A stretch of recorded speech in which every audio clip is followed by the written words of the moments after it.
If you've ever felt like you were standing in a doorway with nothing on either side of you, no road back, no road forward, then you already know what Eliza Monroe felt in that moment. This is her story, and I promise you, it is worth staying for. Before we go any further, if this is your first time here, please take a moment to subscribe to the channel and hit that notification bell. Stories like this one come out regularly, and you won't want to miss what's coming next. And while you're at it, drop a like and leave a comment telling me what city or country you're watching from. I genuinely want to know how far these stories travel. Now, let's go back to Eliza.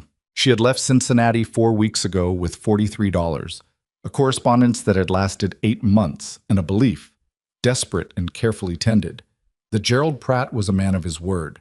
His letters had been good, not flowery, not overwritten, just solid and plain, the kind of letters a practical man writes when he means what he says. He had a cattle operation near a town called Mill Haven, Wyoming. He needed a capable woman. He wasn't looking for romance, he'd said so plainly in the second letter, but he offered a home, stability, and a chance at something real. He knew about Maggie. He said it didn't matter. Eliza had read that letter so many times the fold lines had started to split. She wasn't naive. She had understood what a mail-order arrangement meant. It was a contract more than a courtship, a practical solution to a practical problem.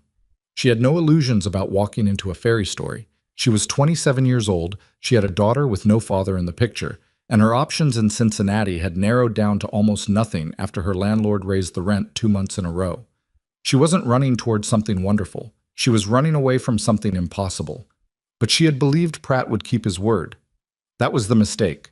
She found the station master, a thin man named Hooper, who looked like he hadn't slept properly in years, and explained her situation in as few words as she could manage, because Maggie had woken up and was starting to fuss, and Eliza didn't have the energy to be both composed and detailed at the same time. Hooper listened. He scratched the back of his neck. "There's a bench under the east overhang," he said. "Out of the wind, mostly. Last train till morning is already gone. Is there a boarding house? A hotel, even? Miss." His voice wasn't unkind, just tired. "I'd try Mrs. Culver's on Main, but you'd need money for that." Eliza had $4.60 left. She didn't say so. "Thank you," she said instead, and carried Maggie back out into the dark. The east overhang was exactly what Hooper had promised, a wooden lean-to roof over a long bench, positioned so that the worst of the wind came in sideways instead of straight at you. Small mercy. Eliza sat down, pulled Maggie onto her lap, and wrapped her thin shawl around them both. The shawl was wool, but it wasn't thick. She'd sold her good coat in Kansas City when the train transfer had cost more than she'd budgeted for. Maggie pressed her face against Eliza's collarbone and said, "Hungry." "I know, sweetheart. Is there food?" Eliza had half a biscuit in her coat pocket from a stop 2 stations back. She'd been saving it. She broke it in half now and gave Maggie the larger piece. "Eat slow," she said. Maggie ate slow. Then she looked up with those dark, serious eyes she'd had since she was 6 months old, eyes that always seemed to be working something out, and said, "Are we home?" Eliza didn't answer right away. She pulled the child closer, pressing her lips to the top of her head. "Not yet," she said. "Soon." It was the first lie she'd told her daughter that she wasn't sure she could make true. She tried Mrs. Culver's anyway. The boarding house was a 2-story frame building on the main street, lit up warmly from inside, and Eliza could smell something cooking, beans maybe, and something with fat in it. And for a moment she stood on the step with her hand on the door and let herself believe it might work out. Mrs. Culver was a wide woman with small eyes and a gray bun pulled tight enough to look painful.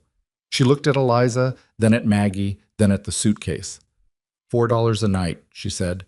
"In advance. No children under 5. They wake the other boarders." "She sleeps through the night," Eliza said, which was true most of the time. "She won't be any trouble. I only need a few nights, just until I—" $4 a night, Mrs. Culver repeated. "In advance, no exceptions." Eliza looked at her. Mrs. Culver looked back without apology. Eliza picked up her suitcase and walked back out into the cold. She went to 2 other places after that. A saloon whose owner told her they didn't take women with children. A dry goods store where the owner's wife listened to her full story, nodded sympathetically, and then said she was sorry but they just didn't have the room. By the time Eliza made it back to the station bench, Maggie had fallen asleep in her arms again, dead weight against her chest, and the wind had picked up enough to make the overhang creak. Eliza sat down. She set the suitcase at her feet.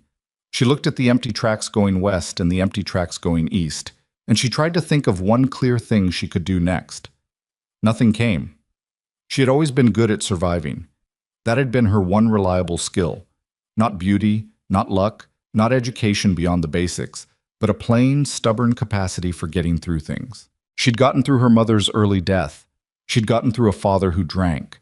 She'd gotten through an arrangement with a man named Thomas Monroe, who'd given her Maggie, and then disappeared 3 months into the marriage without a word. She'd gotten through the whispers and the pitying looks, and the landlords who saw a woman alone with a child and calculated risk rather than seeing a person. She had always kept moving. But sitting on that bench with the temperature dropping and Maggie breathing soft and warm against her neck, Eliza Monroe felt something she had refused to feel for a very long time. She felt like she was done. Not angry, not defiant. Just finished, like a lamp that had finally used up the last of its oil. She pressed her cheek to the top of Maggie's head and closed her eyes and thought, I don't know what to do. I actually don't know what to do. And there was something almost peaceful about finally admitting it, and something absolutely terrifying about it at the same time. She heard the horse before she saw the light. It came from the North Road, a single horse moving at an unhurried pace, hooves on the hard ground, the kind of steady rhythm that belongs to an animal and rider who know each other well. A lantern swung at the side of the wagon it was pulling, throwing orange light across the dirt. Eliza didn't move. She didn't have the energy to be afraid of one more thing. The wagon slowed as it reached the station. The man holding the reins was broad-shouldered, somewhere in his late 30s or early 40s, with the kind of face that had spent a lot of time outdoors and wasn't particularly bothered by it. He had a hat pulled low, a coat that had seen hard use, and the posture of someone who didn't waste energy on anything unnecessary. He looked at the station, and then he looked at the bench under the overhang, and his eyes settled on Eliza and the sleeping child in her arms. He didn't say anything for a moment. Then he stepped down from the wagon. Eliza's arms tightened instinctively around Maggie. She wasn't afraid exactly. There was no particular threat in how he moved, but she was wary in the way that any woman alone in the dark with a child learns to be wary. Evening, he said. Evening, she said back. He glanced at the suitcase, at the bench, at the shawl that was doing its inadequate best to cover a woman and a toddler both. Train miss you? He asked. No? She paused, not sure how much to say. I came on the evening train. I just don't have anywhere to go tonight. He looked at her steadily. He had gray eyes, she noticed. Not cold gray, just the color of the sky before rain, the kind of gray that just is what it is without apology. What's your name? He asked. Eliza Monroe. Wyatt Callahan. He didn't offer his hand, which she appreciated. She had Maggie in both arms and couldn't have shaken it anyway. You got anyone you're meeting here? Anyone in Millhaven? She considered lying. It would have been easier in some ways to make up a story. A husband delayed, a sister expecting her. But she was too tired to maintain a lie, and she didn't have the spirit for it. I had an arrangement, she said, with a man named Pratt. He dissolved it tonight. He's already gone. Wyatt Callahan said nothing. His expression didn't change much, but something shifted in his jaw. A small tightening, quickly released. Pratt, he said, like he was placing the name on a shelf he already had labeled. Do you know him? Know of him. He left it there. Maggie chose that moment to stir against Eliza's chest. She made a small, discontented sound, shifted and settled again without waking. Wyatt looked at the child for a moment. Just looked, without performance or sentiment. How old? He asked. 2, Eliza said. Just past 2. He nodded slowly. Where are you going tonight? He asked. She looked down at the bench. The honest answer was nowhere, and she was too tired to dress it up. Nowhere, she said. The wind pushed through the overhang, and Maggie shivered even in her sleep, her small body drawing inward. Eliza pulled her tighter, rubbing one hand up and down the child's back through the thin blanket. Wyatt reached into the wagon and pulled out a heavy canvas coat, working gear, worn and smelling like horses and wood smoke, and walked to the bench. He didn't hand it to Eliza. He reached past her and laid it over Maggie, tucking it around the child's back without disturbing her. Maggie exhaled in her sleep. Some of the tension went out of her small shoulders. Wyatt straightened up. "My ranch is 6 miles north," he said. "There's a spare room, stove that works, food in the larder." He looked at her directly. "I'm not offering anything beyond that." Eliza looked at him. She was trying to find the catch. The assumption behind the offer, the thing she'd have to repay, the cost that was always buried in generosity from strangers. She had learned to look for it. She'd been looking for it her whole adult life. She couldn't find it in his face. "Why?" she asked, because she was too exhausted to ask it politely. He considered the question seriously. "Because it's cold," he said, "and that child didn't do anything to end up on a bench in the dark." Eliza felt something move in her chest. Not hope exactly, not yet, but something adjacent to it, something she'd been keeping carefully sealed for a long time. "I have no money," she said. "I can't pay you. I didn't ask you to." He picked up her suitcase and walked to the wagon. "Come on before that wind gets worse." She should have thought about it longer. She knew that. Every sensible rule she'd ever been taught about strangers and trust and not putting yourself in debt to people you didn't know. All of it said to stay put, wait for morning, find another way. But she looked at Maggie's face, finally relaxed in sleep under the weight of that coat, and she thought, there is no other way. There is only this. She stood up. She followed him to the wagon. Wyatt Callahan didn't say anything as he helped her up to the seat, just offered a hand, steady and matter-of-fact, and waited until she was settled with Maggie still asleep against her before he climbed up himself and took the reins. He didn't chatter. He didn't try to explain himself or make conversation. He just drove north into the dark, the lantern swinging its circle of light ahead of them, the horse moving at that same unhurried pace it had carried before. After a long while, Eliza heard herself ask, "Did you mean it? What you said? That we'd never sleep outside again?" Wyatt was quiet for long enough that she thought he might not answer. "I said it," he replied. She didn't know if that was the same thing as meaning it, but it was the most she'd had to hold on to in weeks, and she held on to it. Maggie slept all the way to the ranch, wrapped in a stranger's coat, while her mother sat rigid on the wagon seat beside a man she didn't know, moving through the Wyoming dark toward a place she'd never seen, trying to decide if this was the beginning of something or just one more door that would close before she got all the way through it. She didn't know yet. She just kept moving. That was the one thing she'd always known how to do.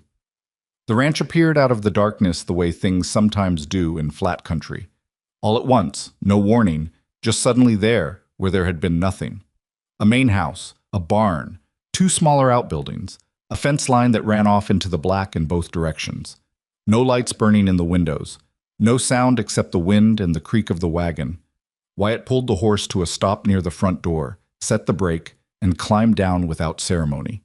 He reached up for Eliza's arm, not grabbing, just there in case, and she stepped down carefully with Maggie still against her shoulder, the child stirring now, starting to wake in that confused, unhappy way toddlers do when movement stops, and the world doesn't match what they last remember. "Where?"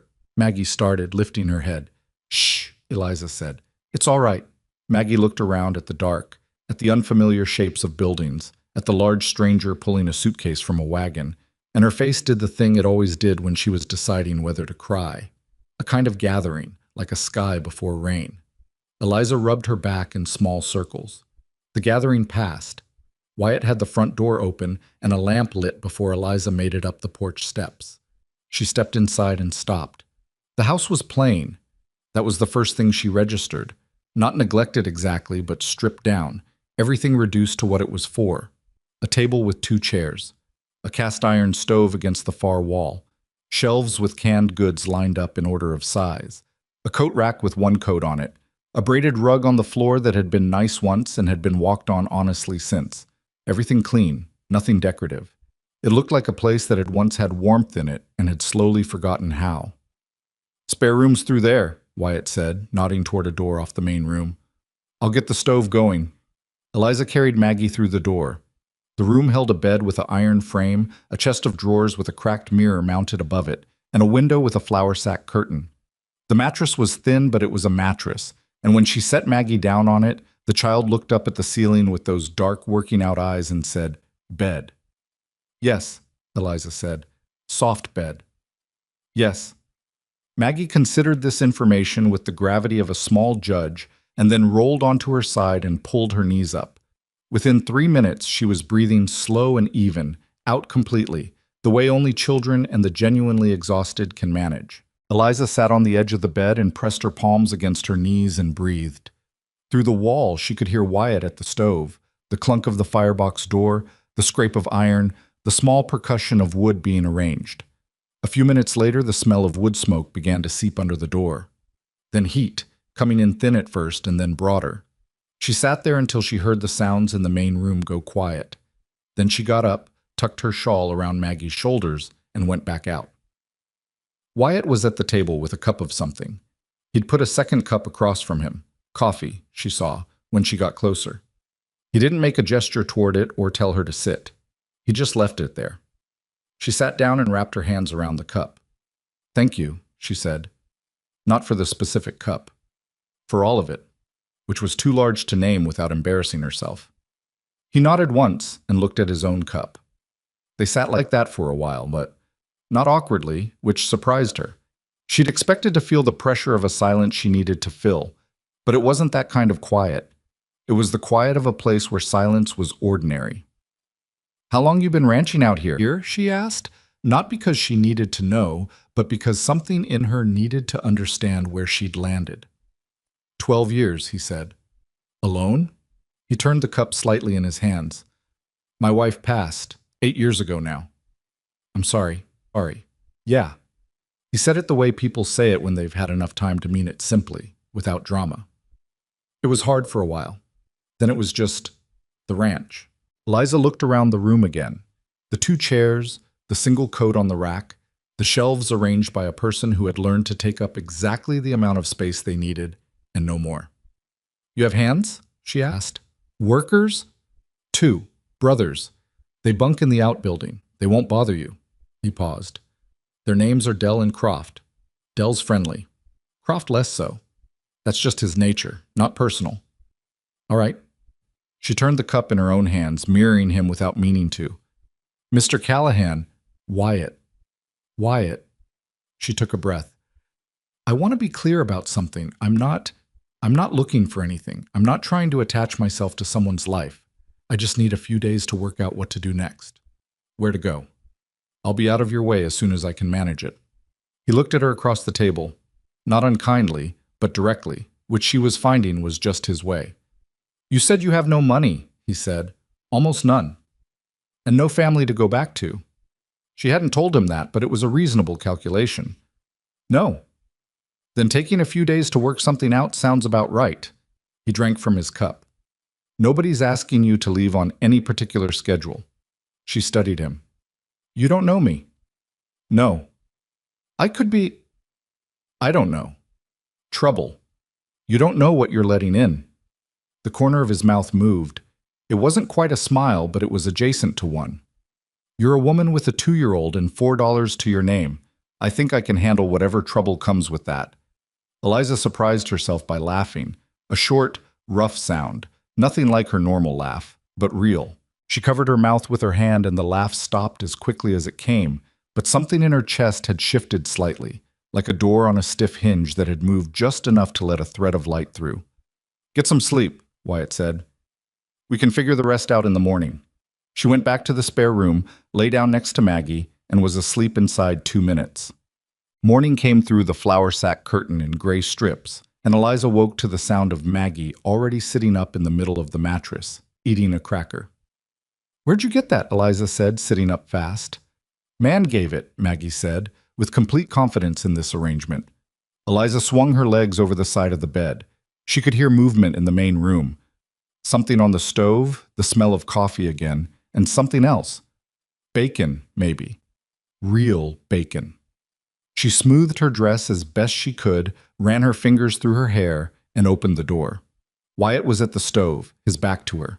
He had a skillet going, and he was managing it with the focused, competent attention of someone who had been feeding himself for a long time and didn't consider it anything worth discussing.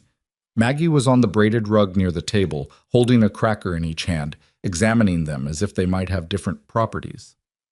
"She woke up before I did," Wyatt said without turning. "Walked right into the kitchen. stood there looking at me. I'm sorry. Don't be. She wanted crackers. I gave her crackers. He moved something in the pan. Eggs in 5 minutes if you want them. Eliza looked at her daughter, who had decided the crackers were equivalent and was eating the left one. Did you say thank you? She prompted. Maggie looked up at Wyatt's back. Thank you, she said very seriously. You're welcome, Wyatt said in exactly the same tone. Eliza sat at the table. She felt disoriented in a way that had nothing to do with the unfamiliar room or the poor sleep. It was the normalcy of the scene that was throwing her. The ordinary, unhurried rhythm of a morning that wasn't a crisis. She had been in crisis mode for so long that the absence of it felt strange. Wrong, almost. Like waiting for the next thing to go bad. The eggs came, the three of them ate at the table. Wyatt and Eliza with forks, Maggie with her fingers, and occasional help. And nobody talked much, and it was fine. It was more than fine. It was the closest thing to fine that Eliza had felt in months. Then Del came in. He knocked, which suggested manners, and stuck his head around the door before coming all the way through, which suggested he'd learned to be careful about Wyatt's kitchen. He was younger than she'd expected, maybe 25 with a wide, open face and the kind of red hair that embarrassed its owner by being visible from distances. Morning. He stopped when he saw Eliza, then Maggie. His expression went through 3 phases in about a second and landed on friendly surprise. Oh, hello. Del, Wyatt said. This is Eliza Monroe. She and her daughter are staying for a while. Spread that around however you see fit, but keep it accurate. Del looked at Wyatt, then at Eliza, then back at Wyatt, and managed, with obvious effort, not to ask any of the questions that were visibly lined up behind his eyes. Nice to meet you, ma'am, he said to Eliza. And you, Eliza said. Del looked at Maggie. Maggie looked at Del. She pointed at his hair. Red, she said. Yeah, Del said, touching the top of his head ruefully. It is. I like it. Del's whole face rearranged itself into genuine delight. Well, he said, that's the nicest thing anyone said to me this week. He looked at Wyatt. Came to ask about the north fence line. After breakfast, Wyatt said. Del went back outside. They could hear him whistling as he crossed the yard. Wyatt looked at Maggie, who had gone back to her eggs. Del likes everybody, he said. This seemed to be a complete statement. And Croft? Eliza asked. Wyatt picked up his coffee. Croft does his job, he said. That's enough. She met Croft an hour later when she went out to the yard to get some air and clear her head while Maggie napped. He was at the water trough, working on something with the pump mechanism. A lean, weathered man in his 30s with close-cropped dark hair and the kind of face that had settled into a permanent expression of mild suspicion toward the world at large. He looked up when she came out. He looked at her the way a person looks at an invoice they weren't expecting. You're the woman Wyatt brought in, he said. Not rude exactly, just blunt? I'm Eliza Monroe, she said. Yes. He went back to the pump. How long you staying? I don't know yet. He worked in silence for a moment. Then, he'd do this before? Bring people in? I wouldn't know, Eliza said. I only met him last night. Croft made a sound that was somewhere between a grunt and a sigh, the sound of a man recalculating something he'd thought was settled. He's a private man, Croft said. Takes him a long time to let people in, usually. I didn't ask to be let in, Eliza said. I was in a difficult situation. He offered help. I didn't have a better option. Croft looked at her again. She held his gaze steadily, because she had been looked at skeptically by enough people that she'd stopped finding it worth her energy to look away first. He turned back to the pump. I'm not saying anything against it, he said, quieter. Just, he's had a hard time of things. Don't complicate it for him. Eliza thought about that. It wasn't an unfriendly warning when she really listened to it. It was a man who worked for someone he respected, making sure a stranger understood the weight of what she'd walked into. I'll do my best not to, she said. Croft gave a single nod and went back to his work, and that was apparently the end of the conversation. Eliza went back inside. The first 3 days passed in a careful, negotiated quiet. Eliza learned the rhythms of the ranch. When Wyatt woke, which was before the light, when Del came in for his instructions, which was early but never before coffee was ready. When Croft moved between tasks, which was constant, wordless, and efficient. She stayed out of the way. She cleaned the spare room, made the bed tight each morning with military precision, and did the dishes after every meal without being asked. On the second morning, she found the broom and swept the main room floor. Wyatt came in from outside, stopped, and looked at the floor. "You don't have to do that," he said. "I know," she said. "I want to." He looked like he might argue, and then thought better of it and went to pour his coffee. On the third day, Maggie discovered the barn. Eliza was in the yard when she heard the squeal. Not a scared squeal, a delighted one, and found her daughter pressed up against the lower rail of the paddock fence, reaching both arms through toward a spotted brown horse that was regarding her with large, calm eyes. "Maggie, don't—" "Horse," Maggie said reverently. "Big horse." "Yes, and you don't put your hands near animals. You don't—" "She's all right." Wyatt was behind her. He came up beside Eliza and leaned on the fence, watching Maggie and the horse with a neutral expression. "That's Dolly. She's 20 years old and she doesn't startle. She won't hurt her." Maggie had both hands flat now, pressing them against the side of Dolly's large nose while the horse stood completely still, tolerating this examination with elderly patience. "She seems—" Eliza started. "Gentle," Wyatt confirmed. Maggie turned around with a look on her face that Eliza knew well. The look that preceded a request of significant magnitude. "Can I ride?" Maggie asked. "No," Eliza said. "Maybe," Wyatt said at the same moment. They both looked at each other. "She's 2, Eliza said. "Old enough to sit in front of someone who knows what they're doing," Wyatt said. Not pushing it, just stating a fact. Eliza looked at her daughter's face, which had gone still and bright and completely focused on this possibility the way only a child's face can go. Total concentration, total hope, nothing held back. She thought about all the things she'd said no to over the past 2 years. How many of them had been caution, and how many had been fear wearing caution's clothes. "On the horse right here," she said. "Not out in the field. Right here where I can see." Wyatt nodded. He went and got Maggie himself, lifting her easily, setting her up on Dolly's broad back with a matter-of-factness that made the whole thing seem ordinary and safe, and stood right beside them with his hand on the horse's neck, walking Dolly in a slow circle near the fence, while Maggie gripped the mane with both hands and laughed. Eliza watched from the fence. She hadn't seen Maggie laugh like that, full and unguarded and free, since she couldn't remember when. She turned her face away and blinked hard twice and turned back. On the fourth day, the neighbors started coming. The first was a woman named Ruth Aldridge, who arrived in a wagon with her husband and 2 teenage sons and spent 30 seconds in the yard looking at the house before she knocked on the door. When Eliza answered, Wyatt was out working the fence line. Ruth looked at her with barely concealed assessment. "I heard Wyatt had taken someone in," Ruth said. She was maybe 50, with a broad, capable face and the manner of a woman who ran things. "Wanted to see for myself." "Eliza Monroe," Eliza said. She held the door, neither opening it fully nor closing it. "How long you planning on staying?" There it was, same question as Croft's, different energy behind it. Where Croft had been cautious and almost worried, Ruth's question was territorial, like someone checking a boundary line. "Until I can work out where to go," Eliza said.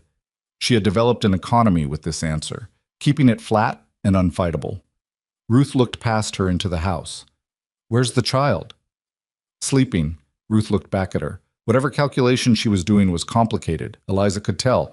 She was a woman trying to reconcile what she'd already decided with information that didn't quite fit it. "Gerald Pratt," Ruth said. "That was your arrangement." "Yes." "He's done it before," Ruth said.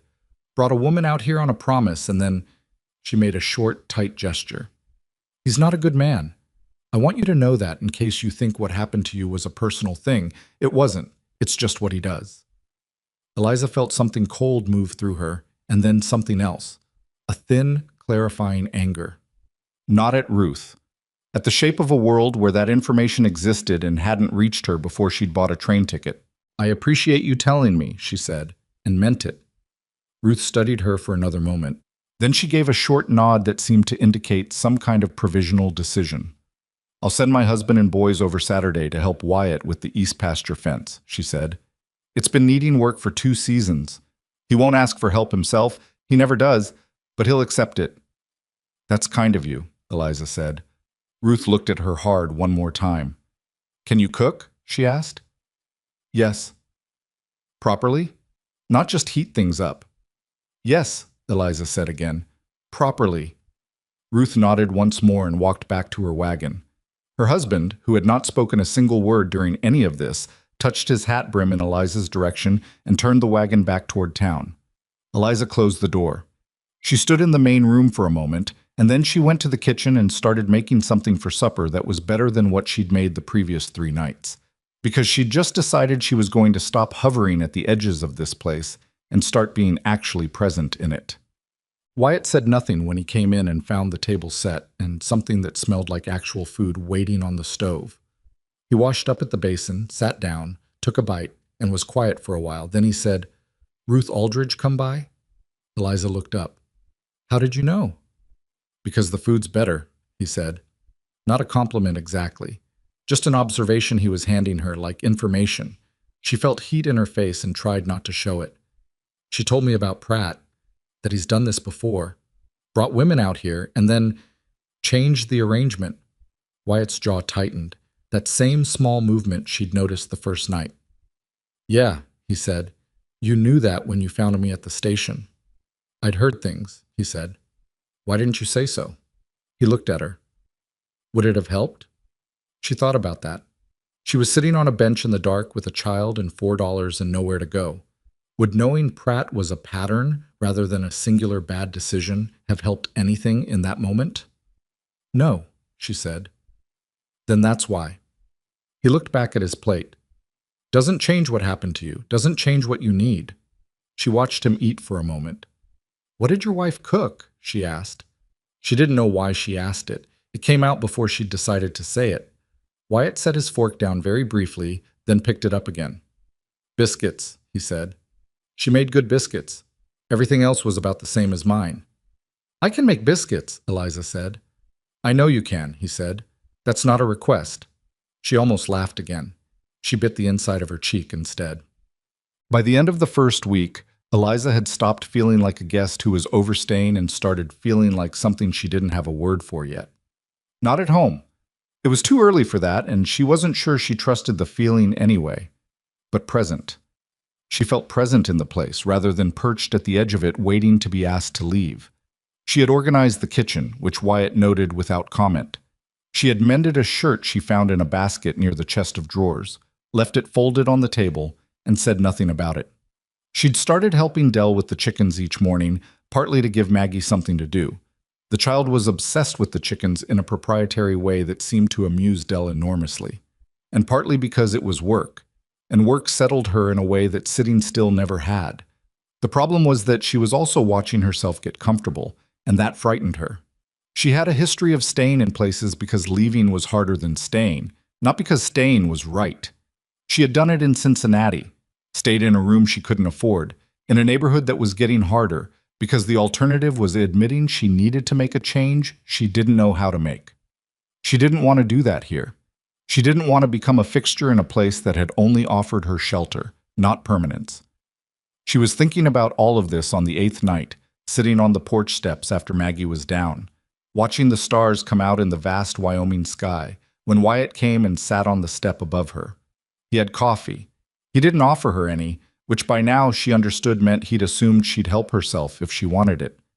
"You're thinking loud," he said. She looked up at him. "What?" "You've got the look of someone doing arithmetic in their head, not the good kind." She turned back to the yard. "I've been thinking about whether I'm staying here because it makes sense or because it's easier than figuring out the alternative." He was quiet for a moment. "Those are different questions." "I know they are." "What would the alternative be, concretely?" She'd been working on this. "The town. Millhaven has businesses. Someone needs help, cleaning, cooking, minding children. I could find a room somewhere. I have enough left to cover a week if I'm careful, and if I start working immediately, with Maggie. I'd bring her with me during the day. Find somewhere. Mrs. Culver doesn't take children under 5. She looked at him. "You know Mrs. Culver." "Everybody knows Mrs. Culver. She's been turning people away for 20 years with great consistency." He set his cup on the step beside him. "The other boarding houses are the same. It's not a town built for women on their own with small children." She'd known this. She'd known it when she'd walked away from Mrs. Culver's front steps 8 nights ago, and she'd filed it away under problems to solve later, and somehow later had not arrived yet. Then I'll solve that part too, she said. I just need time. Nobody said you didn't. He paused. I'm not trying to talk you out of anything. I'm pointing out that the arithmetic you're doing in your head has some numbers missing. She looked at him. He was watching the yard, Dolly visible as a dark shape near the water trough, Dell's light on in the outbuilding. You're a strange man, she said. He considered this. In what way? Most men, if they'd done what you did, brought a strange woman and her child home in the dark, would want something back from it, would keep score, would make sure she knew the weight of what she owed. I told you, he said, you don't owe me anything. I know what you told me. I'm saying, why not? Why doesn't it work like that for you? He looked at the yard for a long time. My wife, he said finally. When she got sick, last year before she passed, someone came out from town, a woman we barely knew. She came out for 3 months, cooked, cleaned, sat with Eleanor when I couldn't, didn't ask anything, just came because we needed it. He picked up his cup. I always figured the only way to repay that kind of thing is to pass it on when you get the chance. Eliza said nothing for a moment. That's a good reason, she said. It's the only one I've got. She started working the ranch properly the following week. Not because Wyatt asked her. He never asked. She had started to learn that asking wasn't a language he used often. But because she woke one morning and decided that whatever this was, she was going to be worth it. She was going to pull her weight so completely that the question of whether she deserved to be here would never have an answer except yes. She took over the kitchen fully.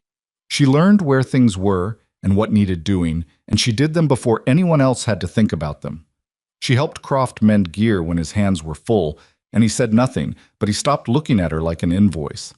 She learned from Dell which sections of the fence line Wyatt was most concerned about, and she filed the information away and asked smart questions when Wyatt talked through the week's work at the table. And he started answering her as though she were a person who needed accurate information rather than someone to be given a simplified version. She was not good at all of it. She burned 2 batches of biscuits before she got the stove's particular temper figured out. She misjudged a gate latch and let 2 chickens out, which required her and Dell 15, laughing, chaotic minutes to recover. Maggie shrieking with delight through all of it, unhelpfully chasing the chickens in the wrong direction. She went out to help with the livestock one afternoon, slipped in the mud near the water trough, and landed hard on one knee, tearing her skirt and bruising her pride considerably. She limped back inside and changed, and said nothing about it to anyone. What she discovered, working through these weeks, was something she hadn't expected. Wyatt Callahan was watching all of it, not in a way that felt supervising, more in the way of someone who was used to reading a landscape for information, scanning for what had changed, what needed attention, what was working. She'd catch him looking sometimes, from across the yard or through the kitchen window when she was at the stove, and he'd look away without embarrassment and go back to what he was doing, as if noticing were simply a function of how he moved through the world, not particular to her. Or she thought about what Croft had said. He's had a hard time of things. Don't complicate it for him. She thought about Eleanor, the wife whose name she'd learned from that one conversation on the porch steps, the woman who had put this house in order and then been absent from it for 8 years, leaving the kitchen clean but the rooms gradually simplified, the spare chair acquired and never quite filled. She was not Eleanor. She was not trying to be Eleanor. She was Eliza Monroe from Cincinnati, with a daughter who called horses by name and a talent for burning the first batch of anything she attempted in an unfamiliar oven. But she found herself thinking, with increasing frequency, that she didn't want to leave, and she knew she needed to be careful about that. Because want was one thing, and what made sense was another, and she had a 2-year-old daughter who was already calling Dolly by name and following Dell around the yard like a small, determined shadow, and the longer they stayed, the harder leaving would be. For Maggie, and if she was honest with herself, for her own heart too. Then something happened that shifted the whole calculation. It was a Tuesday, 11 days into their stay, and Eliza was in the kitchen when she heard raised voices from the yard. Not a fight, more like the particular sound of men talking over each other in a way that meant something had gone wrong. She came to the door. 3 men on horseback she didn't recognize were in the yard. Wyatt was standing between them and the house, his posture completely still in the way it went when he was containing something. Dell was off to the side, watching. Croft had appeared from somewhere near the barn, positioned without appearing to position himself. The man in front, heavy set, with a coat that cost more than anything in this yard, was talking. "Not asking you to put her out tonight, Callahan. Just saying it doesn't look right. Woman nobody knows. Showing up with a kid, no husband, no papers." "She has papers," Wyatt said. His voice was level. "A correspondence contract with Pratt. He dissolved it illegally. She's here while she gets her footing." "People are talking." "People always are," Wyatt said. "That's never been a reason to do anything in particular." The man looked past Wyatt at the house, looked past him at the door, and at Eliza standing in it. She didn't move. She met his gaze through the yard. "Ma'am," the man said, the word arranged to sound polite while carrying the weight of something else. "Mr. she said. "Gaines," he said. "Harold Gaines. I own the Gaines Land Trust, 3 miles east. Eliza Monroe." She stepped out onto the porch. She didn't come down the steps. She just stood there, making herself visible and upright. "I understand you have concerns about my presence here." Gaines looked at Wyatt. Wyatt looked at nothing. "I don't know your situation, ma'am," Gaines said, "but a woman without a husband and without a clear arrangement puts everyone in an awkward—" "I have a very clear arrangement," Eliza said. Her voice came out steady, which surprised her faintly, because her hands were pressed hard against each other behind her back. "I was brought here by a contract that was dissolved by the man who made it, without my consent and in violation of its terms. I am now working for my keep on this property while I determine my options. I am not a burden on this community, and I am not a subject for discussion in this yard." The silence that followed had several things in it. The creak of a saddle as one of the other men shifted. The distant sound of Maggie talking to the chickens somewhere she couldn't be seen. The wind through the yard. Gaines looked at her for a long moment. "You've got a mouth on you," he said. Not aggressively, almost like a statement of fact. "I've needed one," she said. Gaines looked at Wyatt again. Wyatt had the expression of a man watching something he was not displeased about. "Think about what I said, Callahan," Gaines said. Then he turned his horse, and the three of them rode back down the track toward the road. Eliza stood on the porch until they were out of sight. Then her knees went slightly unreliable, and she put her hand on the porch post for a moment. When she turned, Wyatt was at the bottom of the steps. He looked up at her. "You didn't have to do that," he said. "I know," she said. "I wanted to." He held her gaze for a moment. The same gray eyes, same steady directness. And she saw something shift in them that she didn't have a name for, something that moved through and settled and left the landscape slightly altered. "Come on," he said. "Lunch." She went inside and made lunch, and her hands had mostly stopped shaking by the time she set the bread on the table. Outside, Dell was telling Croft what had happened, audible through the open window, his voice bright with something very close to pride. Croft's reply was too quiet to hear, but Eliza thought she heard him laugh. Croft did laugh. Eliza heard it clearly. A short, dry sound. Nothing like Dell's open brightness, but real. It was the first time she'd heard it, and it landed on her like an unexpected gift, small and slightly awkward, and completely genuine. She didn't say anything about it. She put the bread on the table and called through the window that lunch was ready, and Maggie came running from the direction of the chicken coop with straw in her hair and both hands dirty, and the afternoon settled into the ordinary rhythm that Eliza was beginning, carefully and with deliberate suspicion of herself, to trust. The days that followed had a different quality to them after the confrontation with Gaines. Not easier exactly. The work was the same, the cold mornings were the same, the awareness that she was still a woman without a clear legal standing in this place pressed on her steadily. Every time she let herself think too hard about the future. But something had shifted in how the people around her held her. Dell had always been easy. Croft had moved, over those first 2 weeks, from watchful skepticism to a kind of gruff acceptance that showed itself mostly in small ways. He started leaving tasks adjacent to where she was working rather than pointedly separate, which she understood from a man like Croft was significant. And Wyatt. Wyatt was harder to read, partly because he had constructed himself to be harder to read, and partly because she had started to notice things she hadn't noticed before, things she would have preferred to keep not noticing. The way he always put more coffee in the pot than he needed for himself without saying so. The way he'd taken to carving in the evenings, small things, Nothing useful, the kind of carving that is really just a man's hands needing to do something while his mind works, and leaving the results on the table for Maggie to find in the morning. A horse, a small bear. Something that might have been a rabbit or might have been a dog. Maggie called it a dog with full authority, and the matter was settled. The way he moved through the house when he thought she wasn't paying attention. Not like a man in his own space, moving with habit and ownership, but like a man who had remembered that someone else was in the space and was making small adjustments, holding himself differently. She noticed it, and she told herself to stop noticing it. She had enough to manage.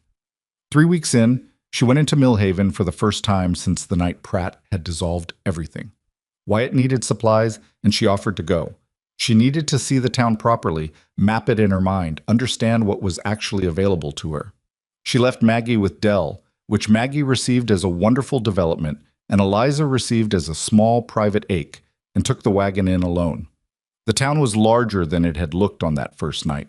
A main street with some ambition to it, a general store, a bank, a feed and grain, a barber shop, a doctor's office, 2 saloons with that particular frontier combination of optimism and exhaustion in their faces. A post office with a flag that had been fixed since she'd last seen it, the tier someone had repaired with mismatched thread. A few houses behind the main street that were proper houses, fenced, with kitchen gardens in various states of winter readiness. She did Wyatt's errands first. She was organized about it. She'd written his list in order of store, so she wouldn't have to backtrack. And she carried everything back to the wagon before letting herself walk through the town at her own pace. That was when she found the notice board outside the post office.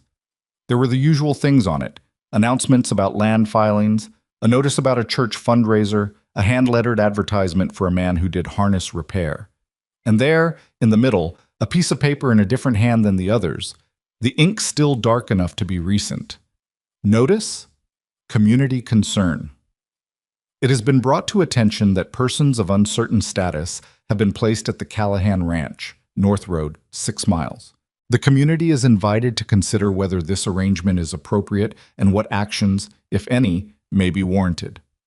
H. Gaines, Land Trust. Eliza read it twice. Her first response was fury, clean, bright, and total. Her second was something colder and more considered. Gaines had posted a community notice. He wasn't done. He'd been turned away from the yard and he'd come at it differently, and whatever he wanted, and she didn't know yet what he actually wanted, which was the part that concerned her most. He was patient enough to work through the community rather than through direct confrontation. She took the notice off the board. A man came out of the post office while she was folding it, mid-50s, with the rolling gait of someone who'd spent his life on horseback, and his body had rearranged itself accordingly. "That's a public notice," he said. "Not threatening, just informational." "I know what it is," Eliza said. "I'm one of the persons of uncertain status it refers to. I'd like to know who gave permission for it to be posted." The man looked at her with careful attention. "Walt Pruitt," he said. "I run the post office. Gaines brought it in yesterday." "Is there a posting policy? Can anyone post anything they like?" Pruitt scratched his chin. "Within reason. Nothing false? Nothing—" He stopped. He was looking at the notice in her hand and then at her face, and she could see him doing the arithmetic. "What's your name, ma'am?" "Eliza Monroe. I came here 3 weeks ago on a contract with Gerald Pratt that he dissolved the same night I arrived. I've been working at the Callahan Ranch while I determine my options. I am not a person of uncertain status. My situation is entirely clear. It was just arranged by a dishonest man." Pruitt looked at the notice. Then he held his hand out. She gave it to him. He folded it once more and put it in his coat pocket. "I'll have a word with Gaines about appropriate use of community notices," he said. "No promises, but—" "That's enough," Eliza said. "Thank you, Mr. Pruitt." She went back to the wagon. She sat there for a moment before she picked up the reins. Her hands were flat on her thighs and she was breathing deliberately, the way she'd learned to breathe through things that wanted to unravel her if she let them. Gaines was going to be a problem. She had understood that from the yard. What she understood now that she hadn't fully grasped then was that the problem wasn't personal. He didn't know her well enough for it to be personal. It was about the ranch, or about Wyatt, or about something in that direction that she didn't have enough information yet to see clearly. She drove back to the ranch and said nothing about the notice until that evening, when Maggie was in bed and she and Wyatt were at the table with the remains of supper between them. "I found something in town today," she said. She described it. Wyatt listened with his coffee in his hands and his expression doing nothing, which by now she'd learned was different from him feeling nothing. When she finished, he set the cup down. "Gaines has been trying to acquire the north quarter of my land for 4 years," he said. "Piece of it sits on top of the only groundwater source for 3 properties in the area. He gets that piece, he controls the water. He's offered 3 times. I've said no 3 times. Eliza looked at him. "And now?" "And now he's got a new angle." Wyatt's jaw was tight. "A woman with no formal standing living on the property. He can use that to push for a review of the deed. Claim there's something irregular about the land use, something that needs investigation. It's thin, but it's enough to be inconvenient." "Inconvenient how?" "A deed review takes months. During that time, certain filings get delayed. Certain improvements I've been trying to register." He stopped. He looked at the table. "I've been trying to register a water rights expansion for 2 seasons. If the deed gets flagged for review, that process stops. Gives Gaines time to file his own claim on the same source." The quiet in the room was different now. Not the comfortable evening quiet she'd grown used to, but something with weight in it. "I'm making it worse for you," Eliza said. It came out flat. She wasn't looking for absolution. She was looking at the facts. "You didn't know," Wyatt said. "That doesn't change it." She was thinking fast. "If I had a clear legal status, if my situation here were more formally documented." "How do you mean?" She looked at him. It was a hard thing to say, not because it embarrassed her, but because it mattered, and she didn't want to say it wrong. "A written work arrangement, a formal contract, witnessed, that establishes that I'm employed here in an official capacity. Not a charity case, not a person of uncertain status, an employee." He considered it. "That would help," he said. "I can write it tonight," she said. "We can have it witnessed in town this week." Pruitt at the post office seemed like a man who valued accuracy. Something moved in Wyatt's eyes. Not quite surprise, but something adjacent to it. The look of a man who had expected to carry a problem himself, and had just found someone standing next to him offering to help carry it instead. "All right," he said. She wrote it that night, by lamplight, at the table. Wyatt read it twice and made one small change, and then signed it, and she signed it, and they folded it and put it in the drawer where he kept his important papers, next to the ranch deed and a small photograph she hadn't looked at, but knew was probably Eleanor. She went to bed. She lay in the dark beside Maggie's warm, sleeping shape and looked at the ceiling and told herself very firmly that writing a work contract was a practical solution to a practical problem, and that was all it was, and she mostly believed it. She got the contract witnessed on Thursday. Pruitt did it without fanfare, stamped it with the post office seal, which was not technically the correct application of a post office seal, but he did it anyway with the air of a man making a point, and kept a copy on file. 2 days later, Ruth Aldridge came by again. This time she came alone, without husband or sons, and she came in the afternoon when Wyatt was out, and only Eliza and Maggie were in the house. She sat at the table and accepted coffee, and looked around the kitchen with an expression Eliza was beginning to recognize. The expression of someone revising an earlier opinion and feeling mildly irritated about it. "Gaines is talking to the Prentice brothers," Ruth said. "They own the spread south of here. He's trying to put together enough community voices to call for a formal review."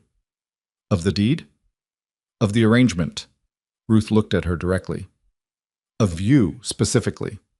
Whether you're, how did he put it, a stabilizing presence or a complicating one." Eliza felt a spike of something sharp in her chest. She kept her face even. "A complicating presence." "He's not subtle when he thinks he's found an angle," Ruth said, "but he's persistent. I've watched him work this way before." She wrapped both hands around her coffee cup. "He got the Morrison family off their east pasture 3 years ago. Didn't do anything obviously illegal, just applied pressure in the right places until it cost them more to stay than to sell." "What do you want from me, Mrs. Aldridge?" Ruth looked at her. The question had been direct, maybe more direct than the situation called for, but Eliza had been in a state of careful internal control since the notice board, and directness was easier than maneuvering right now. "I want to know if you're worth fighting for," Ruth said, with equal directness. Eliza held her gaze. "I don't know how to answer that," she said. "I've been here 3 weeks. I don't have a history with this community. I'm not going to stand in your kitchen, she caught herself, in Wyatt's kitchen, and tell you I'm worth fighting for. That's not for me to say. Ruth sat with that for a moment. What I can tell you, Eliza continued, is that I earn my place here every day, and I have a formal employment contract properly witnessed that establishes exactly what I'm doing here and why. And if Gaines wants to make me a lever against Wyatt's land rights, he's going to find that lever is harder to work than he's counting on. Ruth's expression shifted. That same movement she'd seen on the first visit, the revision irritation resolving into something more like respect. Gerald Pratt, Ruth said, brought 3 women out here in the past 5 years on those mail-order arrangements. You're the first one who pushed back. The others didn't have anywhere to push from, Eliza said. I was lucky enough to find somewhere. Ruth drained her coffee and stood up. I'll talk to the Prentice wives, she said. Mary Prentice runs that household, not Harold. If Mary understands what Gaines is actually after, she won't let Harold sign on to anything. Thank you, Eliza said. Ruth stopped at the door. She looked back at Maggie, who was on the rug with the small carved horse Wyatt had made, walking it in circles with intense concentration. How old? Ruth asked. 2, just past 2. Ruth watched Maggie for a moment. My youngest was 2 when my husband brought us out here, she said. First winter I thought we'd all die. She opened the door. We didn't. She left. Eliza stood at the window and watched the wagon go down the track, and she thought, this is a woman who knows how to survive things. I could learn from her, and she recognized that thought as important. It meant she was thinking forward, not just through. The storm came on a Friday, 3 days later, and it came fast. She had seen the sky changing since morning. That particular flat, yellowish gray that Wyatt had described once, offhandedly, as the color of serious weather. She'd asked Dell about it at breakfast, and he'd said there might be snow by afternoon. By noon, the wind had picked up. By 2 o'clock, it had stopped being a wind and started being a force. Wyatt came in from the north pasture earlier than usual, his coat soaked, his face set in a way that she'd learned meant he was calculating problems faster than he wanted to. It's going to be bad, he said. He didn't elaborate, but he didn't need to. She could hear the barn, could hear the animals through the walls of the house, the sounds going up in pitch and frequency, the way animals do when the air pressure changes and they know something is coming. What do you need? She asked. He looked at her. She was already tying her coat. You don't have to. What do you need? She repeated. He made a decision in about 2 seconds. Dell's already in the barn. Croft's coming from the south line. He'll be 30 minutes behind the weather. We need to get the horses into the back stalls and reinforce the south wall crossbeam. It's been weeks since last spring, and I never got to it before the season turned. He was moving as he talked, pulling on heavier gear. If the temperature drops fast, the water troughs will ice, and the pipes in the main barn could freeze. I know where the pipe insulation is, she said. She did. She'd found it in the third outbuilding during her first week, cataloging things the way she cataloged everything. I can handle the pipes while you do the crossbeam. He looked at her again. Where's Maggie? He said. She was sleeping 20 minutes ago. I'll check. She went to the spare room. Maggie was flat out, deep in an afternoon nap, oblivious to everything. Eliza stood in the door and thought hard about this for 5 seconds. Then she went and got extra blankets and built a wall of them along the side of the bed so Maggie couldn't roll off, tucked her in tight, left the small lamp burning at its lowest, and went back to Wyatt. She's asleep, she said. She'll sleep an hour at least. That's enough time. He handed her a heavier pair of work gloves from the hook near the door. They were his, too large, but they were thick and she put them on. They went out into the storm together. The cold was an immediate physical thing, not like cold air, more like being pushed by something with weight and intention. The wind had real force to it now, driving snow horizontal across the yard. Eliza lowered her head and moved. She knew exactly where the outbuilding was. She'd been to it 40 times in 3 weeks. She got the pipe insulation, heavy rolls of it, awkward under one arm, and made it to the main barn on her second try, the first attempt pushed sideways by a gust that startled her despite herself. Dell was inside with 3 horses that had been brought in from the paddock, all of them nervous and stamping. You don't have to be out here, Miss Eliza, Dell said. I know, she said, for what felt like the 100th time that month. She was beginning to understand that everyone on this ranch had a version of that sentence ready, and none of them fully understood that for her, Having something she could do was not a burden. It was oxygen. She worked the pipes. It was not complicated work, but it was cold work, her fingers going numb inside the oversized gloves, and she moved deliberately and checked each joint twice, because cold and haste together produced errors. The wind found every gap in the barn walls and came through them all at once. From the far end of the barn she could hear Wyatt and Croft. Croft had made it in from the south line, appearing in the barn door at one point looking like a man who had personally argued with the weather and was not pleased with the outcome. The two of them were working the south wall, the sound of hammering irregular against the wind. Dell handled the horses. They trusted him. Even the younger one, who'd been skittish all week, came down to his voice. Eliza finished the last of the pipes, tested the insulation as best she could, and moved to help Dell with the water troughs, breaking the thin ice that had already started to form, scooping it out with a bucket she found hanging near the door. An hour in, the storm got worse. Not steadily worse, suddenly worse, in the way bad weather sometimes does, as though it had been pacing itself and decided to stop. The barn shook. Something outside cracked, a sound like a large thing giving way, and Dell grabbed a support post without thinking. "The east side," Wyatt called from the far end. He appeared from behind the stalls, his hat gone, his face tight. "The overhang on the east side. If that goes, the north corner of the roof goes with it." He was already moving toward the east doors. "The horses aren't all in," Dell said. He meant the south paddock. There were still 2 horses in there, she knew, because Croft had been coming from that direction, and there hadn't been time to get them moved before the storm hit. "I'll get them," Croft said. He was headed for the east doors behind Wyatt. Eliza did the inventory in her head in about 3 seconds. Wyatt on the overhang, Croft going for the paddock horses, Dell with the 3 horses already inside, who were now at peak agitation and could not be left alone. The east doors.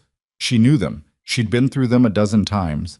She knew the layout on the other side, and she knew exactly where the south paddock was relative to the secondary gate. "I know the paddock route," she said to Croft. "You're heavier. You're better on the roof structure if Wyatt needs help." Croft looked at her, half a second. "Second gate's stiff," he said. "You have to lift it while you push." "I know," she said. He turned back toward Wyatt. She went through the east doors. The cold outside the barn was a different country from the cold inside it. The wind had a sound now, not just a feeling.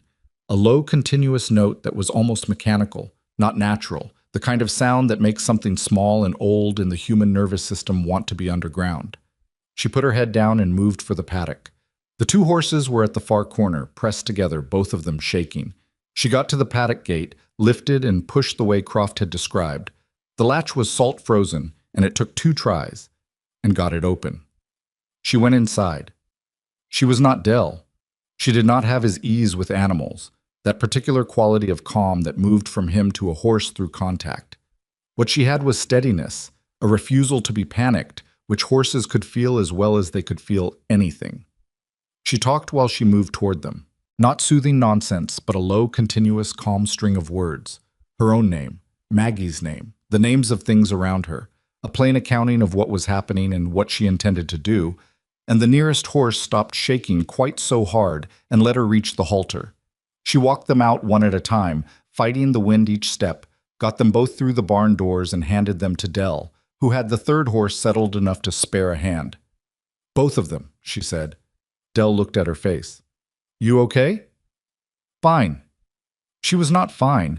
Her hands were past cold into a kind of burning, and she'd taken a hit from the wind somewhere between the 2nd horse and the barn door that had knocked her sideways into the fence rail and left her ribs sending up strong complaint. But fine was relative. She went back into the barn and heard the sound. It was not a gradual sound. It was the sound of something large deciding to go, and going. A splintering crack that ran the length of the east wall, and then a section of the upper framework dropped 4 inches and stopped, held by something that was no longer what it had been designed to be. Wyatt was under it. She couldn't see him clearly. The lamp inside had swung and the light was wrong. But she could see Croft at the far end of the structure, braced against an upright, and she could see the section that had dropped, and she could see that Wyatt was between where she was standing and where Croft was in the section that had moved. "Wyatt." She said it at a normal volume, which was the right call, but she didn't want to startle anything, including him. "Wyatt, where are you?" "Here." His voice came from behind the dropped section, intact but muffled. "Don't come in. The east joint is still—" "I know about the side entrance," she said. A pause. "What?" She'd found it in her first week, in the course of figuring out the ranch. A low door, never used, set into the east wall behind two old stacked crates. She didn't know what it had been for. Ventilation, storage access, something someone had needed once and forgotten. She'd moved the crates when she was cleaning and noted the door and filed it away. She went to it now. It was at the far end of the east wall, well clear of the section that had dropped. She pulled the crates aside, less weight than she expected, the years had dried them out, and pulled the door. It dragged badly on the floor. She got it open enough and went through low. On the other side, she could see the framework properly. The dropped section was being held by a single remaining crossbeam that was visibly bent. Wyatt was on the far side of it, standing, not injured. She took that in first. The relief was physical, like cold water. But he couldn't get past the section without risk of the crossbeam going. "Back here," she said. "Can you go backward along the east wall?" He turned, clocked the side door, clocked her, and made the calculation quickly. He moved along the east wall, slowly, watching the structure above him. And she moved toward him on the other side, and they met at the door, and she went through first, and he came through behind her, and the moment he cleared the frame, the bent crossbeam let go completely, and the dropped section came the rest of the way down. The sound it made was enormous in the closed space of the barn. Then it was over. They stood outside the side door in the screaming wind, both of them breathing hard, both of them covered in the particular mix of sawdust and hay and cold that a barn produces when it's coming apart. Wyatt's right hand was bleeding from somewhere. Not badly, a cut along the palm, but she could see it even in the low light. He looked at her. She looked at him. "The side door," he said. "I found it the first week," she said, "when I was cleaning." He looked at her for a moment longer. His expression was doing something she couldn't fully read, something that involved more than the immediate situation, something with more history in it than the last 5 minutes. Then he looked at his hand and pressed it against his coat. "Come on," he said. They went back into the barn through the main doors. Croft was there, having made it out through the far end. Dell was there with the horses, all 5 of them now, all standing. Everything that could be done had been done. They stood in the barn and listened to the storm outside, and it was still loud, still violent, but the barn was holding, and the animals were in, and the pipes were wrapped, and the horses were safe, and for a long moment nobody said anything at all. Dell was the one who broke it. "That," he said carefully, looking at Eliza, "was something." Croft made the short, dry sound that was his laugh. Wyatt was wrapping his hand with a strip of cloth from the gear shelf, doing it one-handed with practiced efficiency. He didn't say anything. But he looked at Eliza once more across the barn, across the horses and the lamplight and the sound of wind against the walls. And the look lasted long enough that she felt the weight of it even after he turned away. She stood there with burning hands and aching ribs and hair that had come almost entirely out of its pins. And she thought about the spare room with the flour sack curtain and the thin mattress and the work contract in the drawer next to Eleanor's photograph. And she thought about Maggie asleep in the storm with the blanket wall around her. She thought about the side door she had filed away in her memory without knowing she'd need it. She thought, "I did not imagine I would care this much about what happened to the people in this barn. I did not come here to care this much." And she thought, "I am in some kind of trouble that has nothing to do with Gaines." The storm blew for another 6 hours, stripping 2 fence sections flat and taking the east overhang entirely, bending the secondary gate off its post and depositing 4 feet of snow against the north wall of the house. When it was over, when the sound dropped and the pressure in the air changed and the horses finally settled, the damage was visible and real and significant. But everyone was standing. In the morning, Eliza went out to assess with Wyatt and Croft, while Dell stayed inside with Maggie. They walked the property in the thin early light, the snow crunching under every step, and Wyatt itemized what would need to be done in the flat, methodical way of a man who had been dealing with things going wrong for long enough that he'd learned to meet damage with a list rather than a feeling. The east overhang was gone entirely. The barn's south wall had held. The crossbeam they'd reinforced had saved it. 2 sections of north fence were down. The gate was repairable. The pipes had held. At the end of the walk, standing at the north fence line, looking back at the ranch, Wyatt was quiet for a long moment. "I would have been under that section," he said. not dramatically, just as a statement of fact the way he stated most things. I know, Eliza said. He looked sideways at her. You knew where the door was. I know where everything is, she said. I made it my business to know where everything is. He held her gaze for a moment. Why? He asked. She thought about how to answer that honestly. Because I didn't know how long I was staying, she said. And I thought if I knew the place well enough to be useful, then… She stopped, then started again. I thought it would justify being here. Wyatt was quiet. You didn't need to justify being here, he said. She looked at the damaged fence line. The morning light was coming up pale and cold across the snow, and the ranch looked smaller and more vulnerable than it did in summer light, all the damage clear and specific and real. I did, she said. For myself, if not for you. He seemed to understand that because he didn't argue it.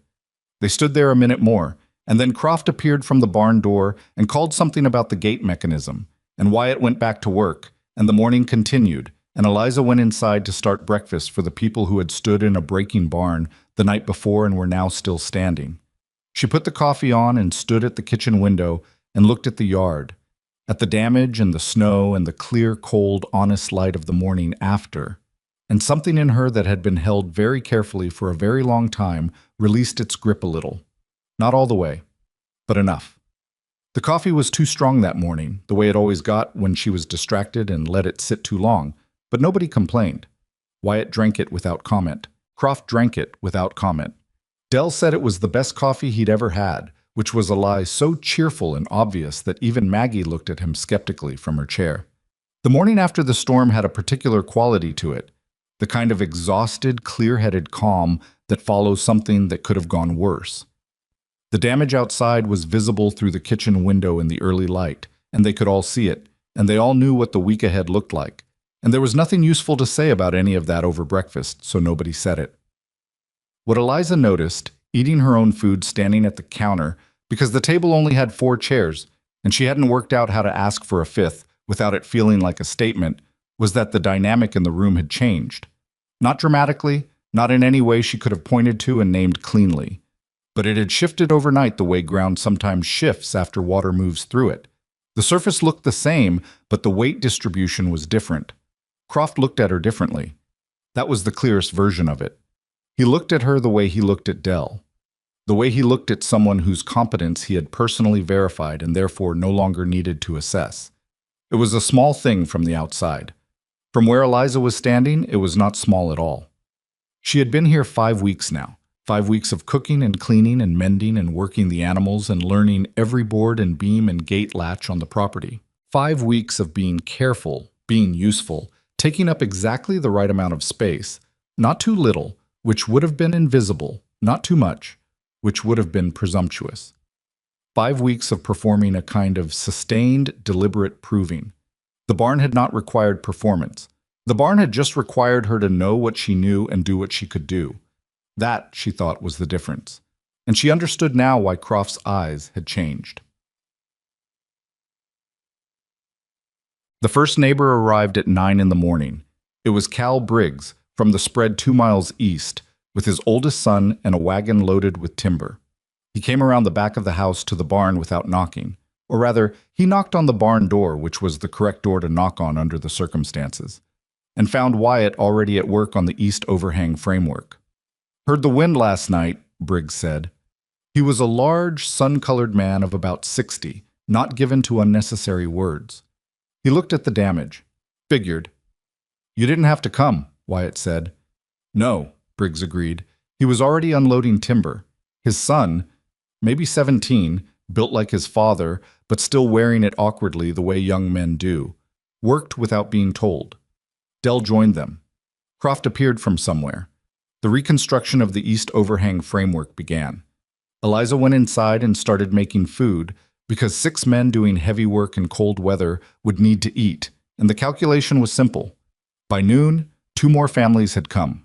The Aldridges. Ruth arrived first before her husband and sons, which told Eliza everything about who had organized this. And then a couple she hadn't met before, a Mr. and Mrs. Farrow from somewhere north of the Briggs property, who brought their teenage daughter and a pot of something that smelled like venison stew.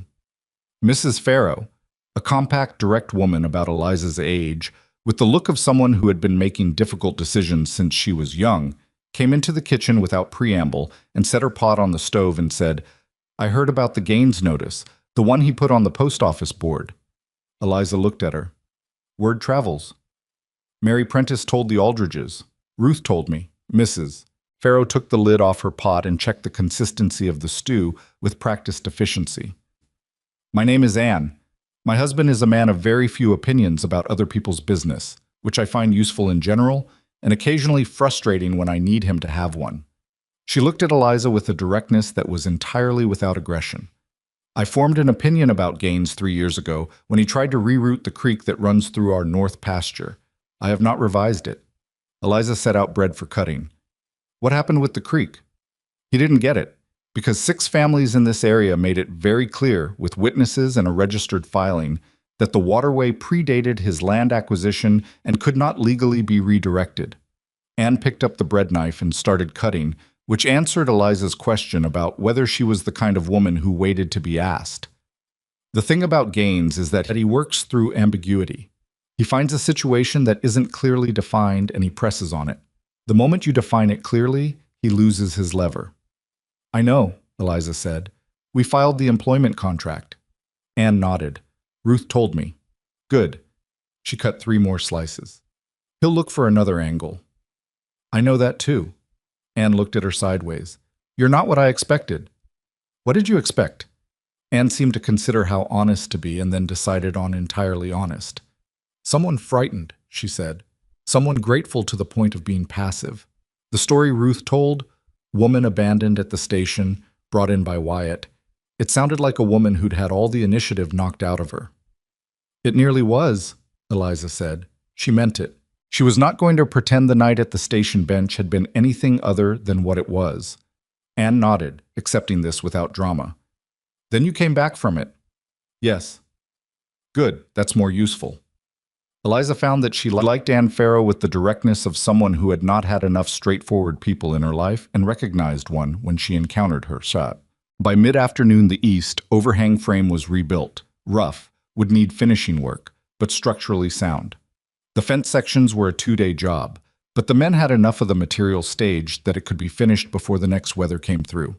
The secondary gate was back on its post, the mechanism slightly improved from what it had been before. Eliza fed 12 people at the table in 2 sittings. She did it without panic and without any visible sense that this was remarkable, which it was. The kitchen was not designed for 12, the table was not designed for 12, and she had produced enough food for 12 from what had been in the larder, plus what Anne had brought and what Ruth had pulled from her own wagon without being asked. Wyatt helped carry plates. He was not a man who naturally helped carry plates. She could tell that from the slightly effortful quality of his helpfulness. But he did it anyway without being asked, and she appreciated the effort more than the result. After the second sitting was done, and the families were beginning to make noises about the road home before dark, Ruth pulled Eliza to the side of the kitchen with the focused energy of a woman who had something specific to say and a limited window to say it in. "Gaines filed a complaint with the county land office Monday," she said quietly, "about the water rights expansion Wyatt's been trying to register. He cited concerns about the property's current situation." Eliza felt the familiar cold clarity that came when a problem got concrete. "On what grounds specifically?" "He claims there's an unresolved question about whether the current occupants of the ranch constitute a stable operating entity. It's vague enough to be legal and specific enough to cause delay." "Who's the land office agent?" "Man named Schofield. He's not corrupt. I want to be clear about that. He's just meticulous, which Gaines is counting on. Schofield will follow the complaint through proper channels because that's his nature, not because he has any stake in the outcome." "Then we give Schofield what he needs to close the complaint," Eliza said. "Documentation. The employment contract is one piece. What else?" Ruth looked at her with an expression that might, on a less composed face, have been admiration. A statement from community members attesting to the stable operation of the ranch would carry weight. "I can get signatures." "How many do you need?" 6, ideally. 8, to be certain. Eliza looked through the kitchen doorway at the people collecting their coats and their wagons in Wyatt's yard. "You have at least 8 standing in that yard right now." Ruth followed her gaze. A slow nod. I'll get the paper from the wagon. She got 9 signatures. Cal Briggs signed without reading it, on the principle that Ruth Aldridge had asked him to, and that was sufficient. The Pharaohs signed together, Anne's signature larger and more decisive than her husband's. The Aldridge sons signed, Ruth noted, without being asked, which was the moment she decided she'd raise them right after all. Wyatt signed last, standing at the tailgate of Ruth's wagon with the early evening light going orange behind him. He read it fully before he signed, which nobody was surprised by. When he handed the pen back to Ruth, he looked at Eliza. "You put this together," he said. "Ruth and I put it together," she said. He looked at her for a moment, then at Ruth. "Thank you," he said, with the plainness of a man for whom thank you is not a social nicety but an actual accounting. Ruth waved this away. "Get your fence fixed before Thursday," she said. "Another system's moving in from the north." She climbed up to her wagon seat with the efficiency of a woman who had been climbing onto wagon seats for 40 years. "Eliza, come for supper Sunday if you want. Bring the child." She drove out before Eliza could answer, which was, she was learning, Ruth's way of making something a standing offer, rather than a question that could be declined. The yard emptied. The light went down. Maggie, who had spent the day as a sort of benevolent mascot to the assembled workers, Dell had given her a small hammer, and she had spent 3 productive hours hitting things that were already on the ground, was exhausted and had gone quiet in the particular way that meant she was minutes from collapse. Eliza carried her to bed while Wyatt and Croft did a final check of the repaired framework. By the time she came back to the main room, Dell had gone to the outbuilding and the house was quiet. Wyatt came in. He washed at the basin. He sat at the table. She poured coffee and sat across from him. They sat for a while in the way they'd developed over the past 5 weeks. A silence that had earned its comfort, that wasn't avoidance but was instead a kind of shared understanding that not everything needed to be said to be known. Then Wyatt said, "I need to go to the land office." "I know." "Schofield will want to meet with me directly. The documentation helps, but he'll want to see the principal." "When?" "Tomorrow if the road's clear. I'd rather get ahead of it than wait for Gaines to add more to the complaint." Eliza wrapped her hands around her cup. She was thinking about Schofield. Meticulous, Ruth had said. A man who followed process. "Take the original employment contract," she said. "Not a copy. The original with the post office stamp. And the deed. Bring the current deed even if he doesn't ask for it, so he can see the ownership structure is clean. And the signatures Ruth took tonight, all of it in one folder, organized in order of relevance." Wyatt looked at her. "In what order?" he asked. "The deed first. Establish what exists. The water rights application second. Establish what you're seeking. The signatures third. Establish community stability. The contract last. Address the specific complaint directly after you've already shown the complaint is part of a larger picture." She paused. "That way Schofield reads the full situation before he reads Gaines's version of it." Wyatt was quiet for a moment. "You've done this before," he said. "Thought through how to present a case." She hadn't done it formally, but she'd been working out how to get people to see things accurately since she was about 16, which was when she'd learned that the world's default understanding of her situation was never going to be the correct one. "Not formally," she said. "Just practice." "I'll take all of it," he said, "in that order." She nodded. Then he said quieter, "You should come with me." She looked up. "To the land office," he said. "You're on the contract. Schofield will have questions about the employment arrangement, and I'd rather he hear the answers from the person who wrote it." This was practical reasoning.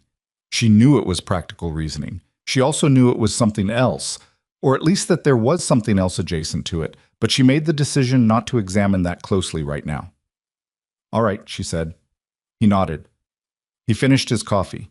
He stood up and put the cup in the basin and went to bed, and Eliza sat at the table alone in the kitchen for a while, in the dark that was lit by the last of the lamp and the moonlight coming through the window on the new snow, and she thought about what it meant to have someone ask her to stand beside them on something important. Not stand behind, not stand in front, beside. She blew out the lamp and went to bed. Tut. Millhaven looked different in daylight for the second time. It looked like a town that was trying to become something, not quite there yet, not quite settled into what it was going to be. still in the awkward middle stage between frontier outpost and actual community.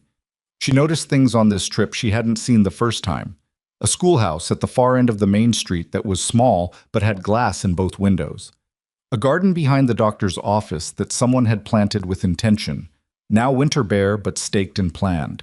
A child's ball in the mud near the general store that someone would come back for.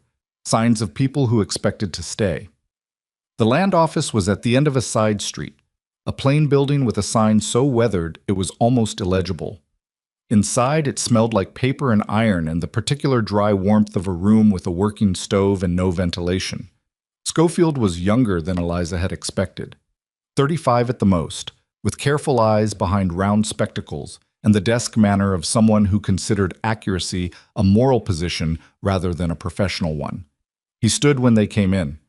"Mr. Callahan," he said, "I was expecting you." "Not surprised," Wyatt said. He shook hands.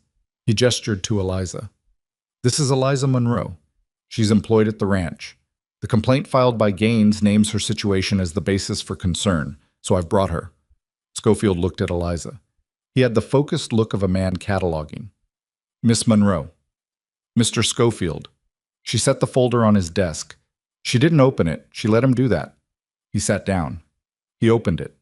He went through the contents in the order she'd arranged them, reading each document with his lips just slightly pressed together, which seemed to be his reading expression. He did not rush. He did not make sounds. He read with the full attention of a man who understood that paperwork mattered precisely because it outlasted the people who made it. When he finished, he set the folder down flat. "The employment contract is properly witnessed," he said. "Yes," Eliza said. "You wrote it yourself?" "Yes." "You have legal background?" "No, I have a clear understanding of what I'm doing here and what Mr. Callahan is providing in return, and I wrote that down accurately." Schofield considered her. "The complaint suggests the arrangement is ambiguous." "The arrangement is not ambiguous," Eliza said. "The arrangement was made ambiguous by the framing of the complaint, which I understand is Mr. Gaines's method." A small, very controlled reaction crossed Schofield's face. Not a smile. Something more careful than a smile. "I'm not in a position to speak to Mr. Gaines's methods." "Of course not," Eliza said. "I'm speaking to the substance of the complaint, which is that my presence at the ranch destabilizes it. I'd suggest the documentation in front of you, and the 9 signatures from community members who were at the ranch yesterday rebuilding storm damage speaks to that directly." Schofield looked down at the signatures. He looked at them for longer than strictly necessary. "The water rights application," he said. He looked at Wyatt. "You filed this in August." "Yes," Wyatt said. "Mr. Gaines filed a competing interest in the same water source in October." Eliza had not known that. She kept her face even, but she felt Wyatt go still beside her in the way he went still when information landed that he'd been half expecting and had hoped not to receive. "That's the first I'm hearing of a competing interest," Wyatt said. Schofield looked at him over the spectacles. "It was filed quietly. It's within the legal window." A pause. "It's also arguably in conflict with your prior filing, which gives your August application precedence, but only if the August filing stands without complication. The complaint gives me grounds to flag the August application for review, which pauses it, during which time the October filing by Gaines advances." The room was quiet. "How long is a review?" Eliza asked. "Minimum 90 days, Schofield said. Potentially longer." 90 days. By the end of 90 days, Gaines could have the water rights claim advanced far enough that even a clean resolution of the review wouldn't give Wyatt's application clean precedence. She could see the architecture of it now, the notice board, the yard visit, the complaint, all of its steps in a structure designed to buy Gaines those 90 days. She thought for a moment. "Can the review be expedited?" she asked. Schofield looked at her. "Under what grounds? If the complaint can be demonstrated to be without substantive basis, can the review period be shortened, on the grounds that the complaint itself was filed for purposes of delay rather than genuine concern?" Schofield took his spectacles off. He cleaned them with his handkerchief. He put them back on. This seemed to be how he processed something that required thought. "If the filing party could be shown to have made a bad faith complaint," he said slowly, "that would constitute grounds for expedited resolution. But demonstrating bad faith requires evidence of intent. Gaines has done this before, Eliza said. The Morrison family. 3 years ago. Is there a record of that filing? Schofield was still. I'd need to look. We can wait, Eliza said. Wyatt looked at her sideways. Schofield looked at her for a moment longer, then stood up and went to the filing cabinets behind him. He was gone for 11 minutes. Eliza counted. Wyatt sat with his hands flat on his thighs and his jaw doing its quiet tightening. When Schofield came back, he had a folder. He set it on the desk. He did not open it in front of them. There is a prior filing, he said, approximately 3 years ago. The Morrison property. A complaint was filed that precipitated a deed review. The review ran for 4 months. During that time, a Gaines Land Trust interest in an adjacent water source advanced past a competing filing. He paused.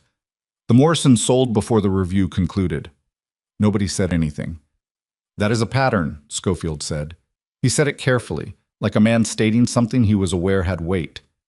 Yes, Eliza said. Schofield looked at the folder, then at Wyatt's folder, then at Eliza.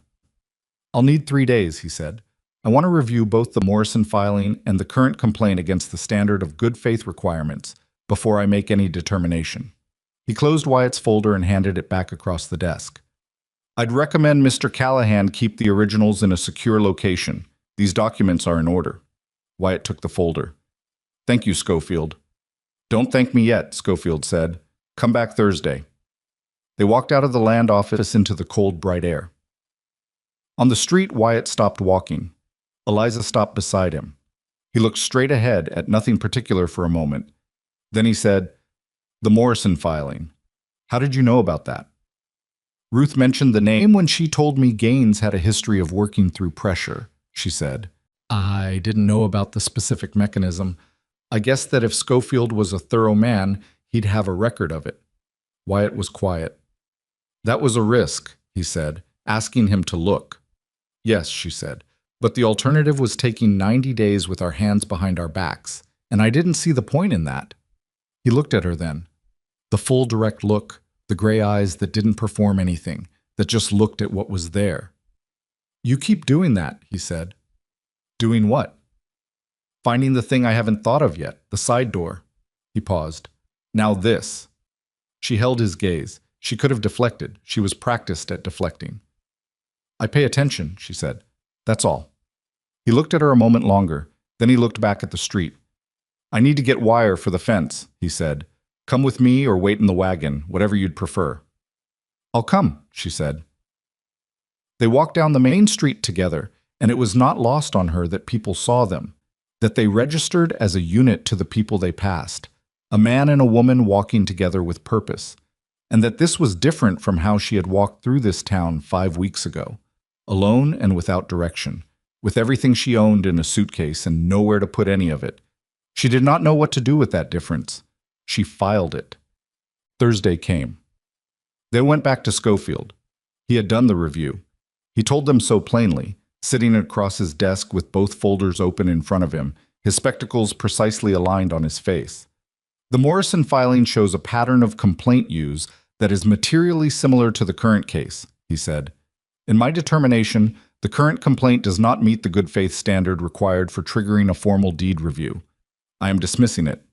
He looked at Wyatt. Your August water rights application will proceed without interruption.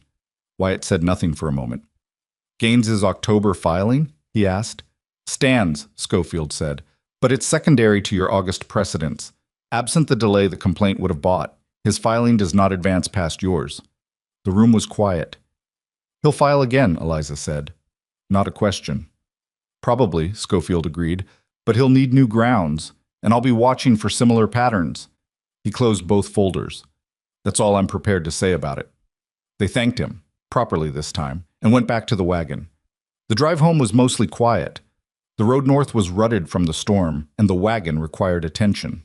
Halfway back, the sun came out from behind the cloud cover that had been sitting on the valley for 3 days, and the snow on the fields went bright and white in a way that made Eliza squint. It's going to be all right, Wyatt said. She looked at him. The ranch, he said, the water rights. It's going to be all right. I know, she said. He was looking at the road. I wasn't sure for a while. After Eleanor died, There were a few years where I wasn't sure the ranch was going to survive me.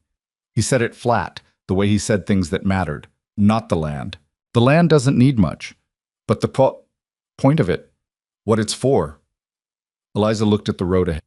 What did you decide? She asked. I didn't, he said. Not for a long time. I just kept working it and waited to see if the point came back. She thought about that. Did it? She asked. He was quiet for a moment. It's coming back, he said. She kept her eyes on the road.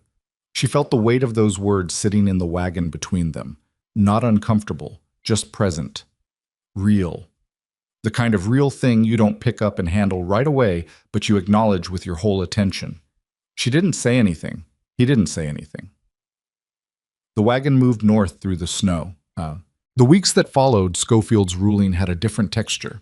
Not easier in terms of work. If anything, the repair work from the storm, plus the regular winter ranch operations made the days long and physical in ways that reminded Eliza of muscles she hadn't known she had.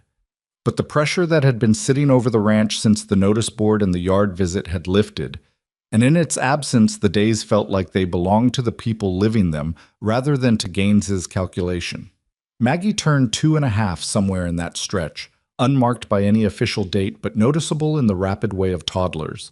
One week she was a child who needed carrying when the ground was uneven, and the next she was navigating the yard with stubborn independence, informing everyone she encountered about the status of the chickens, the horses, and what she had eaten for breakfast. Dell was her favorite person. This was clear and unambiguous, and Eliza had made her peace with it, because Dell's delight in Maggie's company was so genuine and uncomplicated that it was impossible to feel anything about it except grateful. He'd started teaching her the names of tools, not because a 2-year-old needed to know the names of tools, but because Maggie had asked and Dell was constitutionally incapable of refusing an earnest question. Croft, who had never in Eliza's observation shown particular feeling in any direction toward anything, had been observed twice sitting on the fence watching Maggie talk to the horses with an expression on his face that could only be described as fond. He had not acknowledged these observations, and Eliza had not raised them. Wyatt carved. He carved more now than he had in the early weeks. Not just small things for Maggie, but larger pieces, more considered. A small wooden box with a fitted lid that appeared one morning on the kitchen shelf. A repair to the broken chair rung that had been bothering Eliza since week 2, done with such precision that the joint was stronger than the original. He did these things without announcement and without waiting to be thanked. She noticed. On a Sunday in late November, she went to the Aldridge farm for supper as Ruth had standing invited her. She brought Maggie and a pie she'd made from dried apples because it was what she had, and she wasn't going without bringing something. Ruth received the pie with the manner of someone who expected it and set it immediately in the center of the table, which Eliza read as respect. There were other people at supper. The Farrows, an older couple named Vance, who had been in the area since before Millhaven was a town, a young man who was some relation of Ruth's that Eliza didn't quite track. The table was large and loud and food-centered in the way of people who understood that meals were infrastructure. At some point after the main food and before the pie, Ruth leaned over and said quietly to Eliza, "He came to help with the fence, you know." "Who?" "Wyatt. Thursday. 2 days after Schofield's ruling. He came out with Croft and they spent the day on my east fence line. Didn't say why." Ruth picked up her coffee. "He hasn't done that in about 4 years." Eliza looked at her cup. "He doesn't ask for help, but he pays it," Ruth said. "Always has. When Eleanor was sick, he stopped for a while, just contracted. Came back to himself eventually, but slowly." She looked at Eliza directly. "He's less contracted now than he was in September." Eliza didn't answer. "I'm not pushing," Ruth said. "I don't do that. I'm just saying what I see. Because I think you see it too and you've decided not to look at it, and I understand why. But I don't think not looking at things ever made them simpler." Eliza was quiet for a moment. "I have a daughter," she said, "and no formal standing in that house, and a history of staying in places because leaving was harder than staying, which I am actively trying not to repeat." "Those are all real things," Ruth said. "Yes. None of them are the same as the thing you're not looking at." Eliza looked at her. Ruth had the expression of a woman who had been right about things before and had learned to say so without being insufferable. "No," Eliza admitted. "They're not. Ruth picked up her fork. "Pie," she said, and cut the first slice. She thought about what Ruth had said on the drive back. Maggie was asleep in the wagon seat against her arm, one small hand fisted in the wool of Eliza's sleeve, the way she'd slept since she was an infant. The night was cold and clear, the stars overwhelming in the Wyoming dark the way they always were when the cloud cover broke. Wyatt had kept the lamp on in the kitchen. She could see it from the track, that single warm window against the dark of the house. He'd done that most nights. She'd noticed it after the second week and understood it wasn't accidental. It was a light left on for someone coming home. She sat in the wagon in the cold for a moment after she stopped the horse, looking at that window. She thought about the side door she'd found in the first week. She thought about sitting on the station bench with a sleeping child and $4.60 and a shawl that wasn't warm enough. She thought about the way people spent their whole lives trying to get to a place they could call theirs, and how sometimes you planned for it your whole life and ended up somewhere wrong. And sometimes you arrived at it sideways through a disaster and a stranger and a barn that came apart in a storm. She thought, I am tired of trying to decide when to trust this. She picked up Maggie and carried her inside. The kitchen was warm. The lamp was on the table. There was coffee in the pot, still warm. He hadn't been in bed long. She settled Maggie in her bed and came back out to the kitchen and poured herself a cup and sat at the table. She sat there for a while. Then she heard Wyatt's door and he came out in the way people do when they haven't been sleeping, without surprise, moving with a kind of resigned wakefulness. And he saw her at the table and didn't say anything, just went and poured his own cup and sat across from her. The lamp was between them. Ruth says you fixed her east fence Thursday, Eliza said. Needed doing, he said. She seemed to think it was about more than the fence. Wyatt looked at his cup. Ruth thinks a lot of things. She's usually right, though, Eliza said. He looked up at her. She held his gaze and didn't do any of the things she would have done a month ago. Didn't look away, didn't find something to qualify, didn't put the conversation somewhere safer. She was tired of safe. She had been managing herself carefully for so long that she had started to feel like someone she'd invented rather than someone she actually was. I don't know what we're doing, she said. I don't know what this is. And I'm not asking you to name it or to promise anything. I know what promises cost when they don't get kept. But I've been pretending I don't know what I feel when I'm in this house, and I'm tired of pretending it. The kitchen was very quiet. Wyatt set his cup down. What do you feel? He asked. His voice was careful, not guarded. Careful. The way you are with something that matters enough to be worth the care. She thought about how to answer honestly. Like I'm where I'm supposed to be, she said. Which terrifies me because I've been wrong about that before, and I have Maggie to think about, and I know that's not the same as knowing what to do about it. She stopped. But you asked what I feel. That's what I feel. Wyatt was quiet for a moment that had real weight to it. Eleanor, he said, when I lost her, I thought that was the end of that. A feeling like I was pointed at something, not just working. He was looking at the lamp. I thought that just happened once, and if you lost it, it was gone. She waited. I was wrong about that, he said. She looked at him. He looked back at her. Neither of them said anything for a while, and it was the most full silence she had ever sat inside, full of everything that was being said without words, everything that would eventually need words but didn't yet, everything that was true and present and entirely without promise, because neither of them were people who made promises lightly. Maggie made a small sound in the spare room, just a sleeping sound, a shift and a sigh, and they both heard it, and something in both their faces changed slightly, softened. She called Dolly by name again today, Wyatt said. She's been calling Dolly by name for 3 weeks, Eliza said. She called Croft by name today. Eliza blinked. How did he take that? He told her she had the right horse. A pause. Then he went and found her a carrot to give the horse. Another pause. He told her it was for the horse. She ate half of it herself. Eliza pressed her lips together. She was not going to laugh. She laughed. It came out real and full and not at all careful, and across the table Wyatt made a sound that was, unmistakably, a laugh too. Real, a little rough, the sound of something that hadn't been used quite enough recently. Maggie slept through all of it, deep and warm and entirely at home in the room she'd lived in for 5 weeks, and treat it as hers since the first morning she'd walked into the kitchen and demanded crackers from a stranger. Outside, the Wyoming night was clear and cold and enormous, and the lamp burned steady between them, and nothing was resolved or promised or named.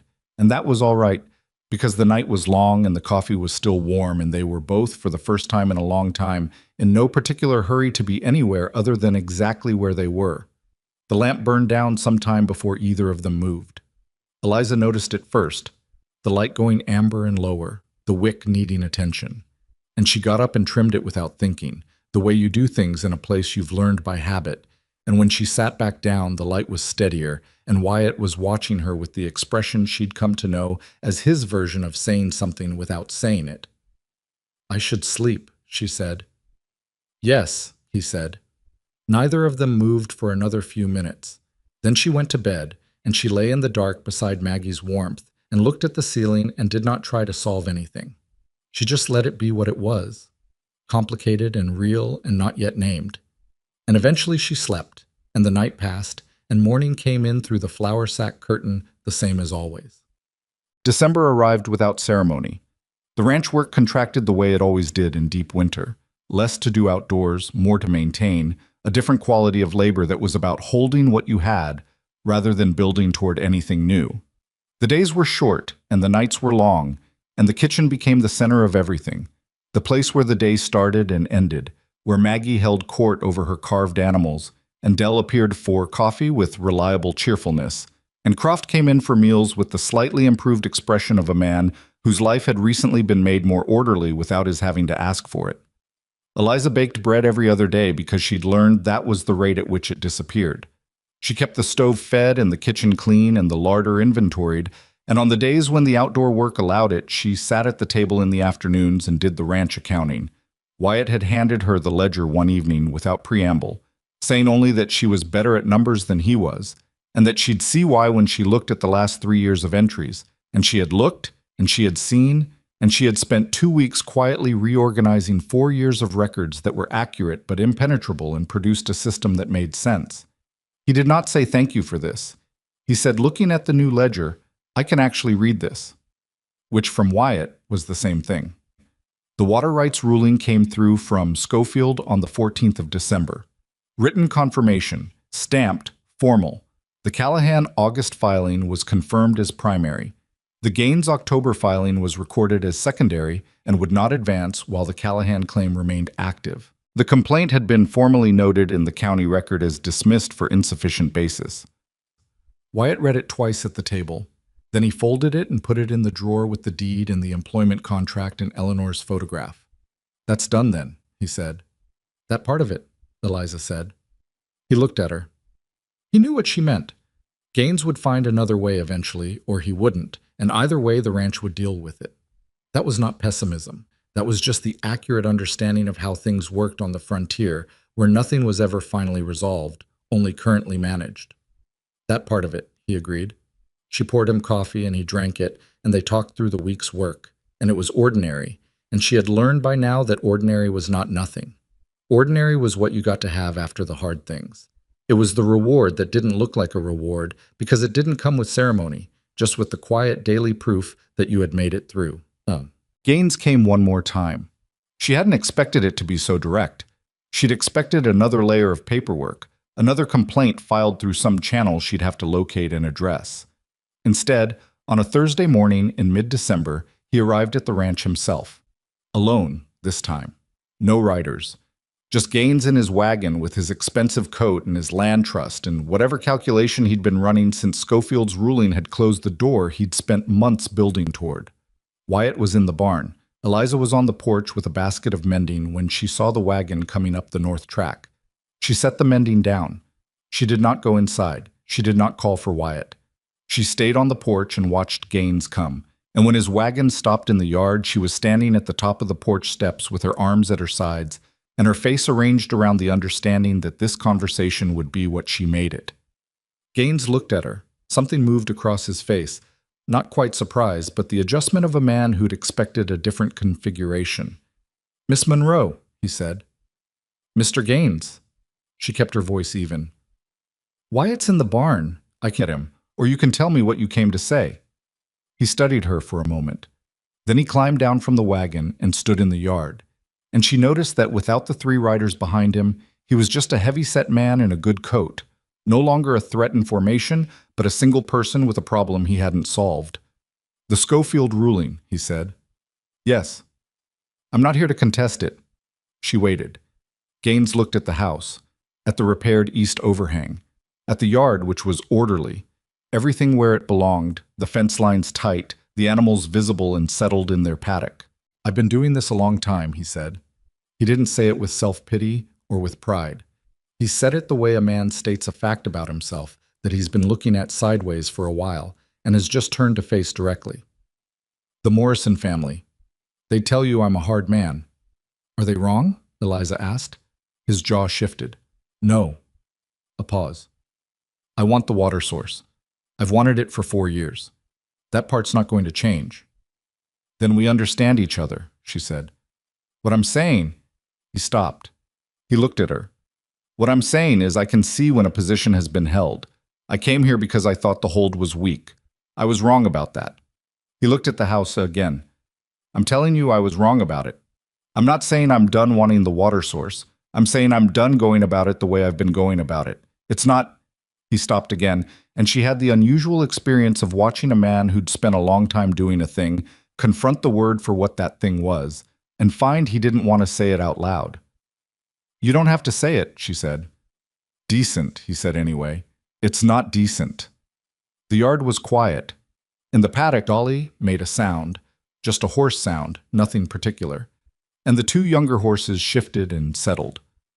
"What do you want, Mr. Gaines?" she said. "Not the water rights, right now, today." "What did you come here to get?" He looked at her directly for the first time since he'd arrived. "I came to see if it was real," he said. "What Schofield said. Whether this place was actually what the documentation said it was, or whether it was just paper." She opened her hand slightly. A gesture at the yard, the house, the repaired overhang, the orderly evidence of a working ranch with people in it who intended to stay. "What do you see?" He looked for a long moment. "Something that's going to be harder to move than I thought," he said.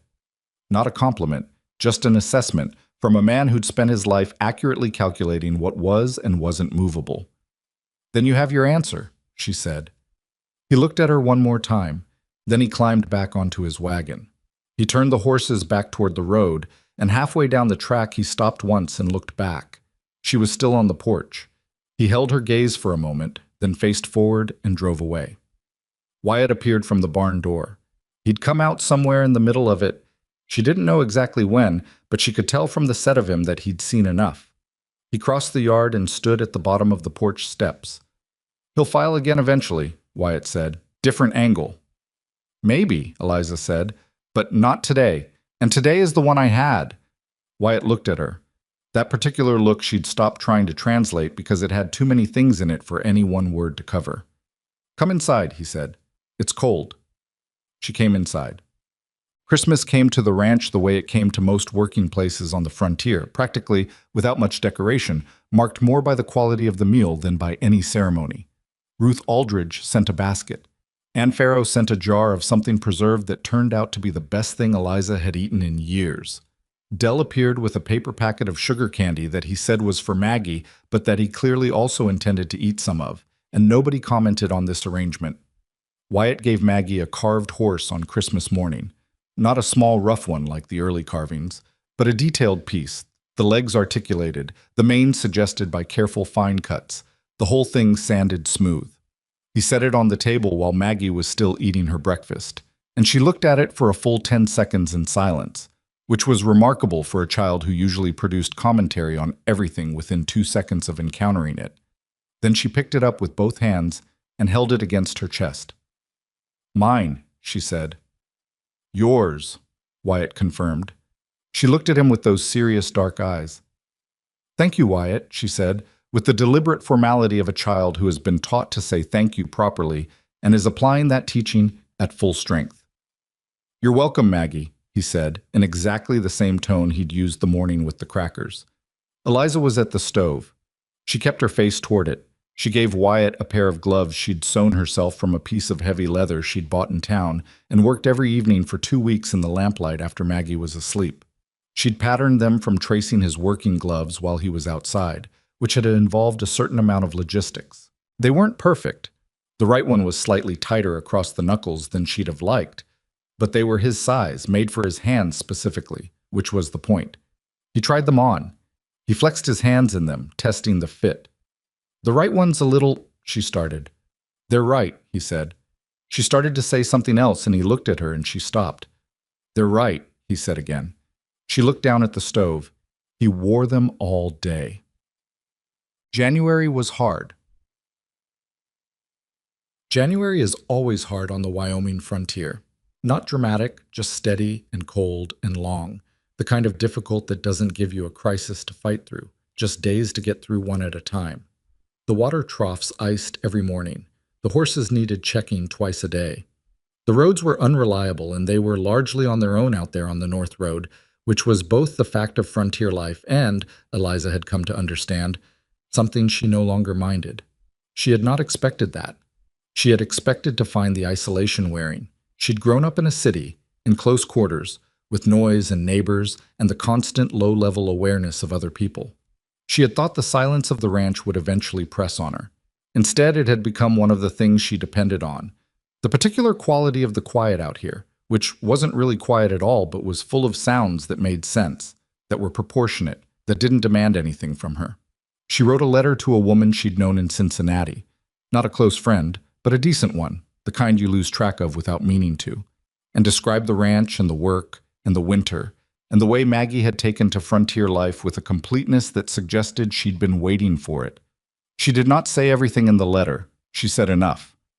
The letter came back 3 weeks later with an addition at the bottom, in her friend's handwriting. "You sound different. You sound like yourself." She folded it and put it in the drawer of the chest in the spare room, next to the small wooden bear that Maggie had demoted from favorite toy to treasured object, which was its own kind of promotion. The conversation she had been not quite having with Wyatt since the November night in the kitchen was still not quite happening in the direct sense. They hadn't sat down and named things, hadn't made declarations or decisions, hadn't done any of the formal things that people did when they were arranging something permanent. But it was happening in every other way. In the way he consulted her on ranch decisions without making it a consultation, just talking through a problem at the table until they'd worked it out together. In the way she'd stopped thinking of the kitchen as his kitchen and started thinking of it as the kitchen. In the way Maggie called him by his name without any title attached, and he answered without any hesitation, as if it had always been that way.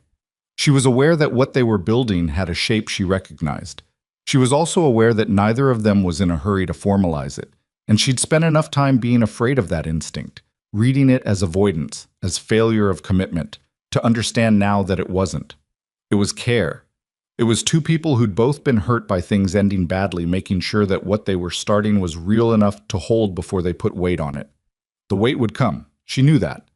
The moment would come when something would need to be said directly, some arrangement made formally, not for themselves but for Maggie, for the legal shape of things, for the world outside their kitchen that required documents and definitions. She was not afraid of that moment. She was just not rushing it. It came in February, not dramatically but practically, as most real things did. Wyatt came in from a ride to the South Line one afternoon and sat at the table with his coat still on, which meant he'd come in with something on his mind that he hadn't finished working out yet. Eliza was in the kitchen. She let him sit. After 5 minutes, she brought coffee. After 5 more, he said, "I went past the South Marker today." She sat down across from him. "And?" she said. "And there's good land down there, flat, good drainage, protected from the north wind by the ridge. I've been thinking about building out there. A second structure, something—" He stopped. "Something more." She looked at him. "More than what?" she said. He looked at his coffee. He looked at his hands, the hands in the gloves she'd made, which he'd worn every working day since Christmas, and which had broken in now to the particular shape of his grip. "More than a spare room with a flour sack curtain," he said. The kitchen was very quiet. She thought about the spare room, the thin mattress, the cracked mirror, the way she'd lain on that mattress the first night and been unable to believe that kindness could be that simple and that unconditional, and the way she'd slowly, over months, learned that it could, that some things were exactly what they appeared to be, and that appearing to be good and being good were not always different things. She thought about Maggie, who had never in her conscious memory had a room of her own, or a yard of her own, or a horse whose name she knew. She thought about what it meant to be asked, not told, not assumed, not taken for granted, but asked to have more. "That's not just a building project," she said. He looked up at her. "No," he said. She held his gaze. "You're asking me something." "Yes." "Then ask it," she said plainly. He was quiet for a moment. Not because he didn't know what to say. She understood that now she'd learned to read the quality of his silences, but because he was a man who took words seriously enough to want to say the right ones. "I'm asking if you want to stay," he said. "Not as an employee, not on a contract." A pause. "As this, what this is, whatever we call it." She looked at him for a long moment. She thought about the station bench in the dark, about Pratt's turned back, about $4.60 and a shawl that wasn't warm enough, and a child who'd asked if they were home yet, and been told not yet, soon, which had been the most honest lie she'd ever told. She thought about side doors, about the Morrison filing, about 9 signatures on a piece of paper outside in a frozen yard, about a laugh she hadn't planned on a cold night in a warm kitchen, and the way it had come out real. She thought about what home actually was, not a place that was given to you or arranged for you or promised to you by someone whose promises dissolved faster than the prairie wind. Home was a thing you built from work and time and the specific decision made over and over without ceremony to be present in a place rather than just occupying it. She had been building it here. She hadn't let herself use the word, but she had been building it anyway, the way you build things that matter. Not all at once, but daily, with whatever you have, imperfectly, and with full effort. "I want to stay," she said. He exhaled, small, controlled, but she saw it. "Maggie, too," she said. "I wasn't going to suggest otherwise," he said, with the slight, almost dryness that she'd come to understand was as close as he got to warmth in his voice when he was feeling too much of it. She almost laughed. She pressed her lips together. "We'd have to make it legal at some point," she said. "For Maggie's sake. For the land records. Schofield will need—" "I know," he said. "We can do that in the spring, when the roads are better." He looked at her. "If that's acceptable." "That's acceptable," she said. He nodded. She nodded. And then, because they were both practical people who had just arranged something significant and who also had a ranch to run and a child who would be awake from her nap in approximately 20 minutes. They finished their coffee and Eliza went back to the stove and Wyatt went back outside to finish the Southline assessment, and the afternoon continued on its axis as if nothing had shifted. But everything had shifted. The kind of shift you don't feel in the moment because it happens in the deepest part of you, in the part that has been braced for a long time and has finally, quietly, stood down. Spring came the way it always came to Wyoming, sideways and argumentative, warm one day and snowing the next. The ground going soft and then freezing and then soft again, the animals restless with it, the whole landscape in a state of loud becoming. Eliza had never seen a Wyoming spring before. She found it exhausting and beautiful and entirely too loud after the long hush of February, and she loved it immediately. Maggie spent April mostly outside. She was nearly 3 now, and she had developed opinions, strong ones, delivered with the confidence of someone who had never once considered that her feelings might not be relevant. She had opinions about which chickens were her favorites and why. She had opinions about the correct direction to walk to the barn.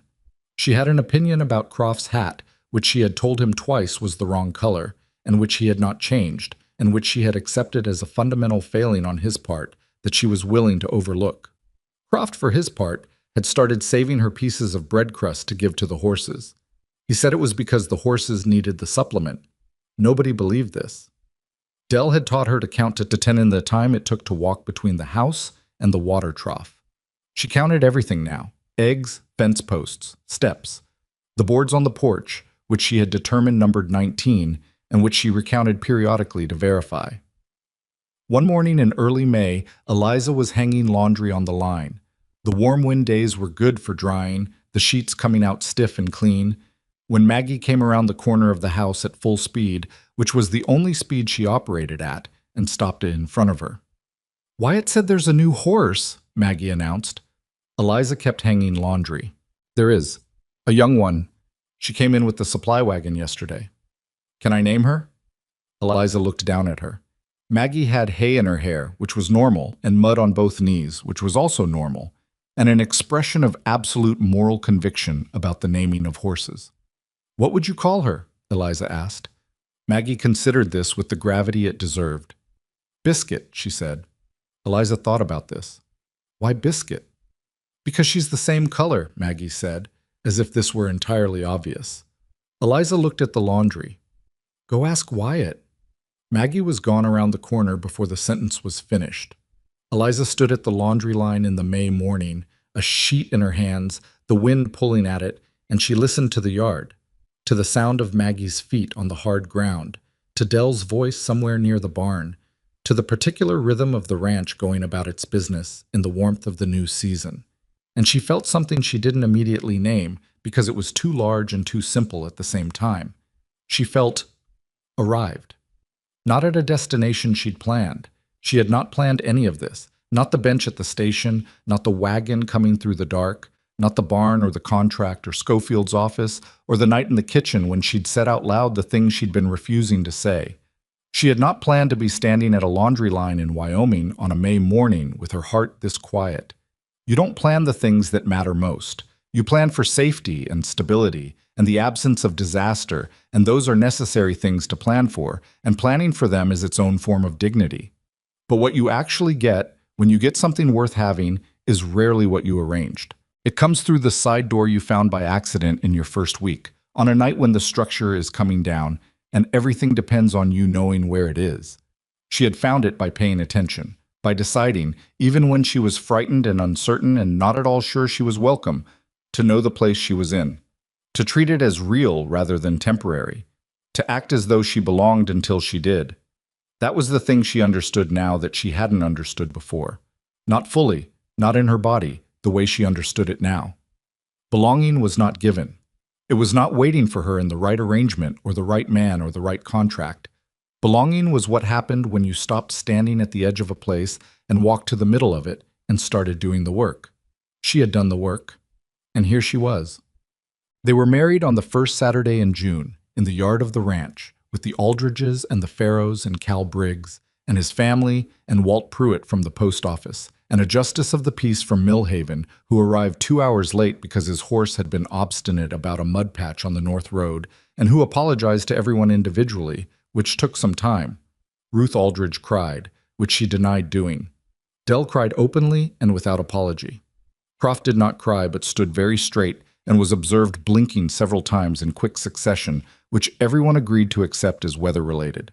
Maggie wore a dress that Eliza had made from a piece of blue cotton she'd been saving since March, and she was supposed to stand still during the ceremony, and she stood still for approximately 45 seconds before she went to stand next to Wyatt and put her hand in his, which nobody had arranged, and which meant that the justice of the peace conducted the ceremony with a 2-year-old holding the groom's hand, and it was the most truthful version of the thing that could have happened. After, when the food was eaten and the yard was loud with the kind of noise that good company makes, Eliza stood near the fence with a cup of something and watched the people in her yard, in the yard of the place she had arrived at through a night and a bench and a coat that smelled like horses. And she thought about what she would say if someone asked her how she'd gotten here. She would say, "I paid attention. I made myself useful.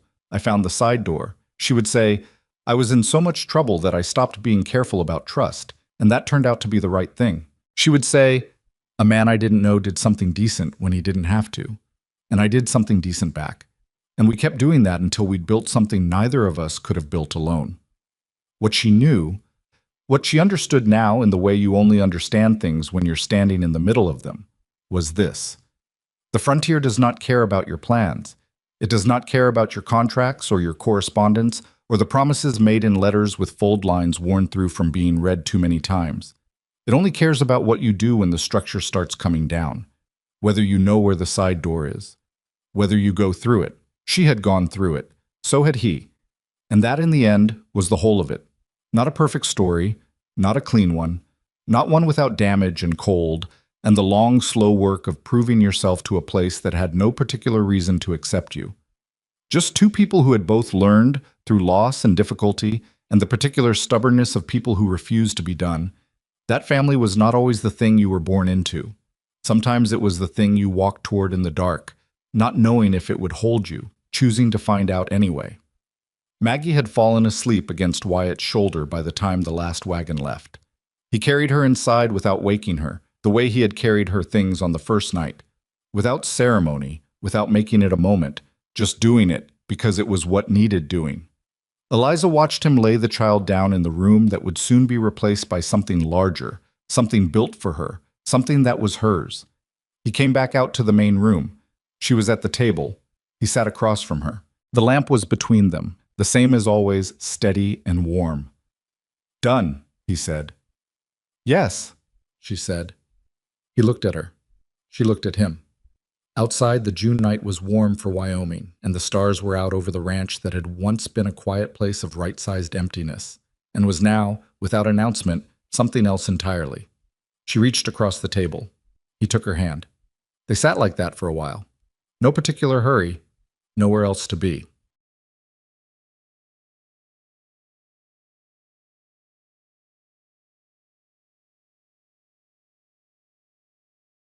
Be careful with that. I can eat yogurt though. Yogurt and I are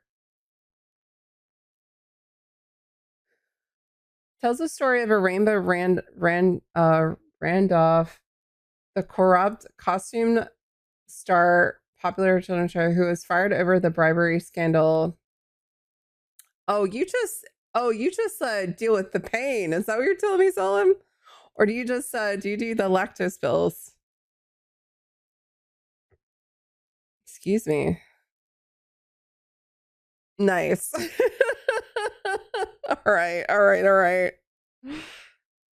Well, that's awesome. Okay, and then over the bribery scone, I'm replaced by a squeaky clean smoochie, a puffy fuchsia's rhinoceros. I can't say that word right now. Rhino, a smoochie catapults to fame, scoring hit ratings and affection. Network executive. Randolph makes an unsuspecting Rhino the target of his numerous outrageous attempts to exact revenge and reclaim his status as America's